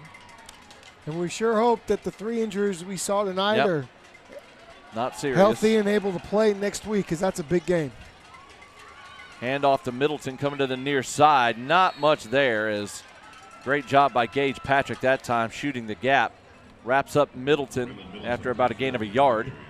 Makes it 3rd and 9. No quit, sorry, Jacob. No quit in Gage Patrick or this defense who, I mean, the defense has played well all night, right? There's been some circumstances that has caused the score to grow the way that it was. But when this game was in contention, this defense was doing its thing, and Gage Patrick was at the leading edge of it. Yeah, we'll be looking for injuries about not only Colton Nussmeyer, but also the tight end Bear Kogler and the defensive end Will Harrison. I see Will Harrison sitting on the bench right now at about the 45-yard line. I see Kogler over on the sideline as well. Snap back on 3rd down. Blitz comes, quick throw, and it's just into the turf as Jake Garcia was the intended receiver from the quarterback Braylon Bird, as he had pressure right in his face. And the punt team will come on, looks like. Yeah, the punt team will come on for Geyer. We're going to get a replay here so we can see what he's looking at. I think he wants to throw a quick screen at his receiver, and his receiver just slow getting to the spot possibly. But, yeah, and very odd that you're throwing a wide receiver screen and there's pressure up the middle. So I'm not really sure what happened there. Maybe a miscommunication of sorts. Tanasi Jager and Liam Hoskins got into the face of Bird, the quarterback there, forced the errant throw. So the punt team is on. Austin Allen back at his 10-yard line as Geyer takes a delay of game to back up, give their punter a little bit more room.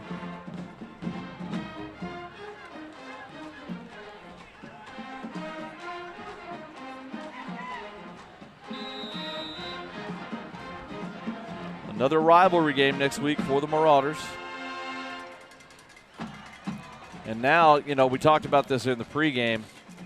Every game from here on out, critical if the Marauders want to make the playoffs. Must win. Snap is back. Johnson gets the punt away. Nice high, deep punt. And it's going to hit it about the 12 and bounce back towards the middle of the field and get killed at the 4-yard line. Great punt by Andrew Johnson. Yeah, that's exactly what you want. He almost had one of those a little bit earlier in the game. It just happened to take a little bit of a crazy hop and go through the back of the end zone. This one settles in right down at the 4-yard line, and now you've got Jake Torgerson coming out at his own 4. Not a comfortable place to be, I can tell you. That was a 50-yard punt that time by Andrew Johnson. That's why they backed up and gave space. Yep. They knew what they were doing. 51 yards on the punt. Marauder offense comes back out onto the field. And the Marauders have brought in most of their reserves. Torgerson obviously already in the game. Andrew Emmert now in at tailback. Hand off to Emmert. Not much room there. Maybe a yard, if that.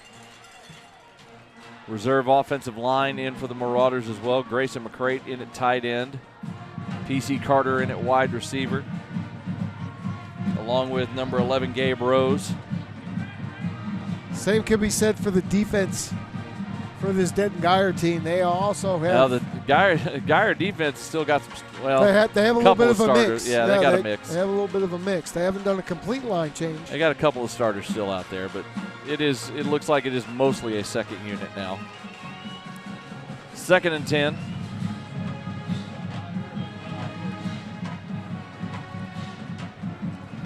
Hand off to Emmert. And just not much room. Again, it's been tough sledding all night. We're going to give Emmert 2 yards out to the 6 to set up a 3rd and 8, as that'll probably be the last play before the 2-minute warning here. And the Marauders got away with that one because after they did the two motions, the right tackle rather, he jumps and he kind of moves, and normally they're going to call that. Normally they're going to call that, but with 2:15 left, they decide to let that one go. Mercy by the refs. 2-minute warning here in Denton. It is 45-21 Geyer. This is Marcus Football Night on Tradio and Dave Campbell, Sexton Live.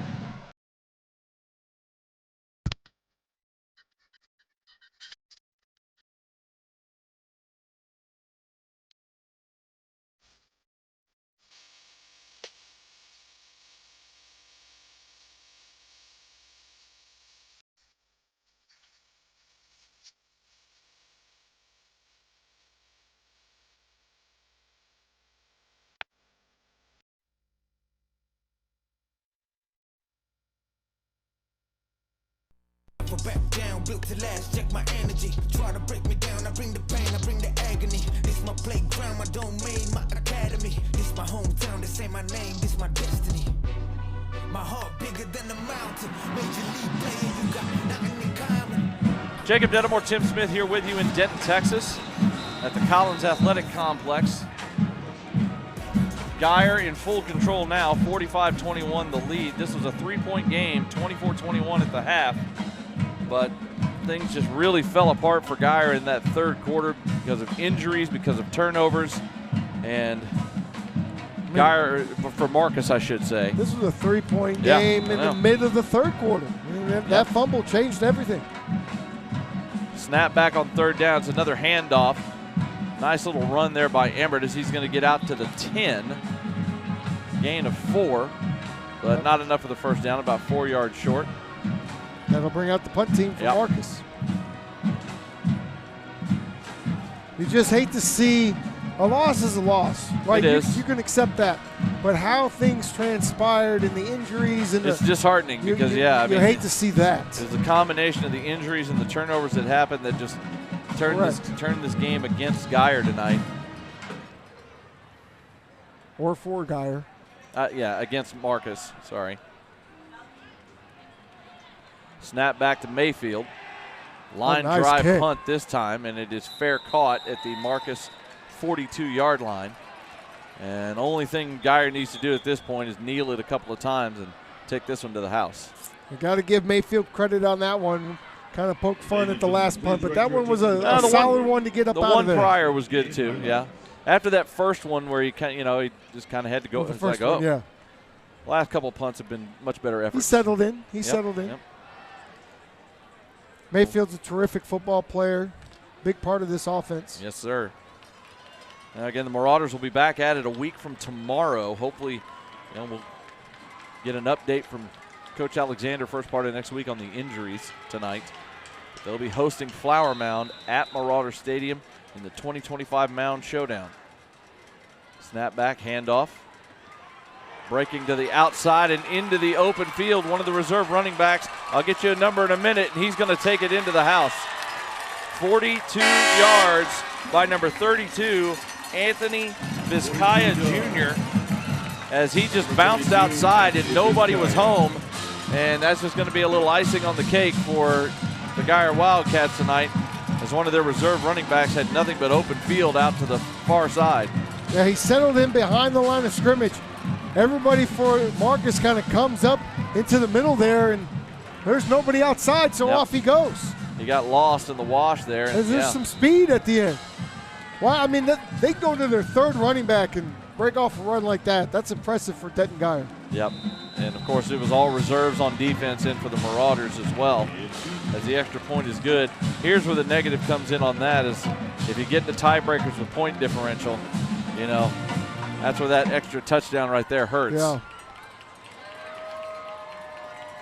Now, there is a max per, you know, those point differentials per game, there's a max on it, but yeah, that one just won again. You had a lot of reserves in the game, and guys just got caught up in the wash and lost sight of the running back. Certainly not a game Marcus is going to write home about, or second half, rather. Well, this is just unfortunate circumstances, a lot of it, but you feel at some point the fight kind of came out of Marcus. Yeah, the breaks just went against them in that third quarter when there's a game that they were right in. And when your starting quarterback goes down, I mean, that will take the wind out. That will take the wind out of any team's sails. Absolutely.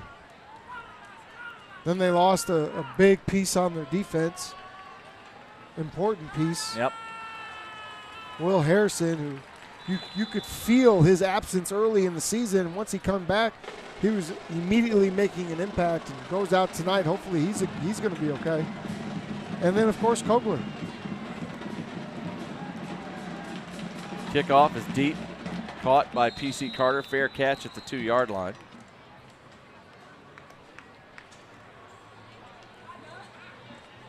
Kogler's become such an integral part of this pass game Oh, from a very tight much end. so. Very much so. I mean, that is a guy that you cannot afford to lose for any time now, because every game is a must-win for Marcus moving forward.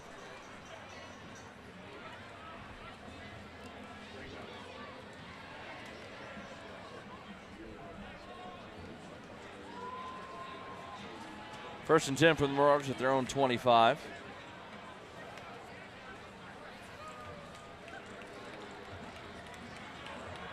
Only a couple of plays left here in this ball game. 59 seconds to go. Handoff to Emmert. Breaks it to the outside. Now he's into the second level, out to the 40, and driven out of bounds at the 43-yard line. Nice strong run by Andrew Emmert. 18 yards and a first down.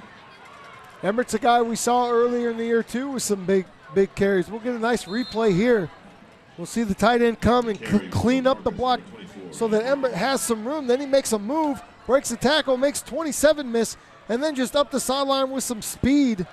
Finally gets pushed out of bounds just inside that just past that 40-yard line. Nice run by Emmert's as he gets some playing time here in the fourth quarter. 18 yards on the catch on the run.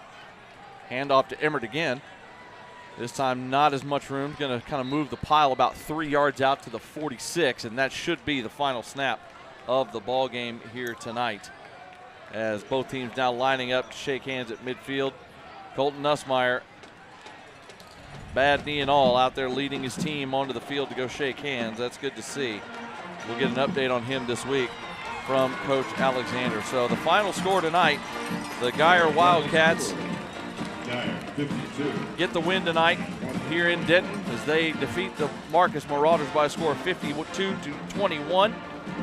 The Marauders 3-3 now on the season, 1-3 in district play. The Wildcats of Geyer 5-2 on the season now. They are 4-0 in district play as they are in a battle with Louisville for first place in 5-6A. Once again, the next action for the Marauders will be a week from tomorrow, as they will be back at home taking on the Flower Mound Jaguars in the 2025 Mound Showdown. Tim, any final thoughts tonight on what we saw here? You know, I think right now what I'm thinking about is these injuries to these kids. And you know, I hope for them that they're able to get back on the field. I hope for the team that they're able to get back on the field. Everything's still in front of Marcus. This was a really good game until the injuries started to mount up, especially to Nussmeier. Like you said, when you lose your starting quarterback, that can be devastating. So look for them to rebound next week.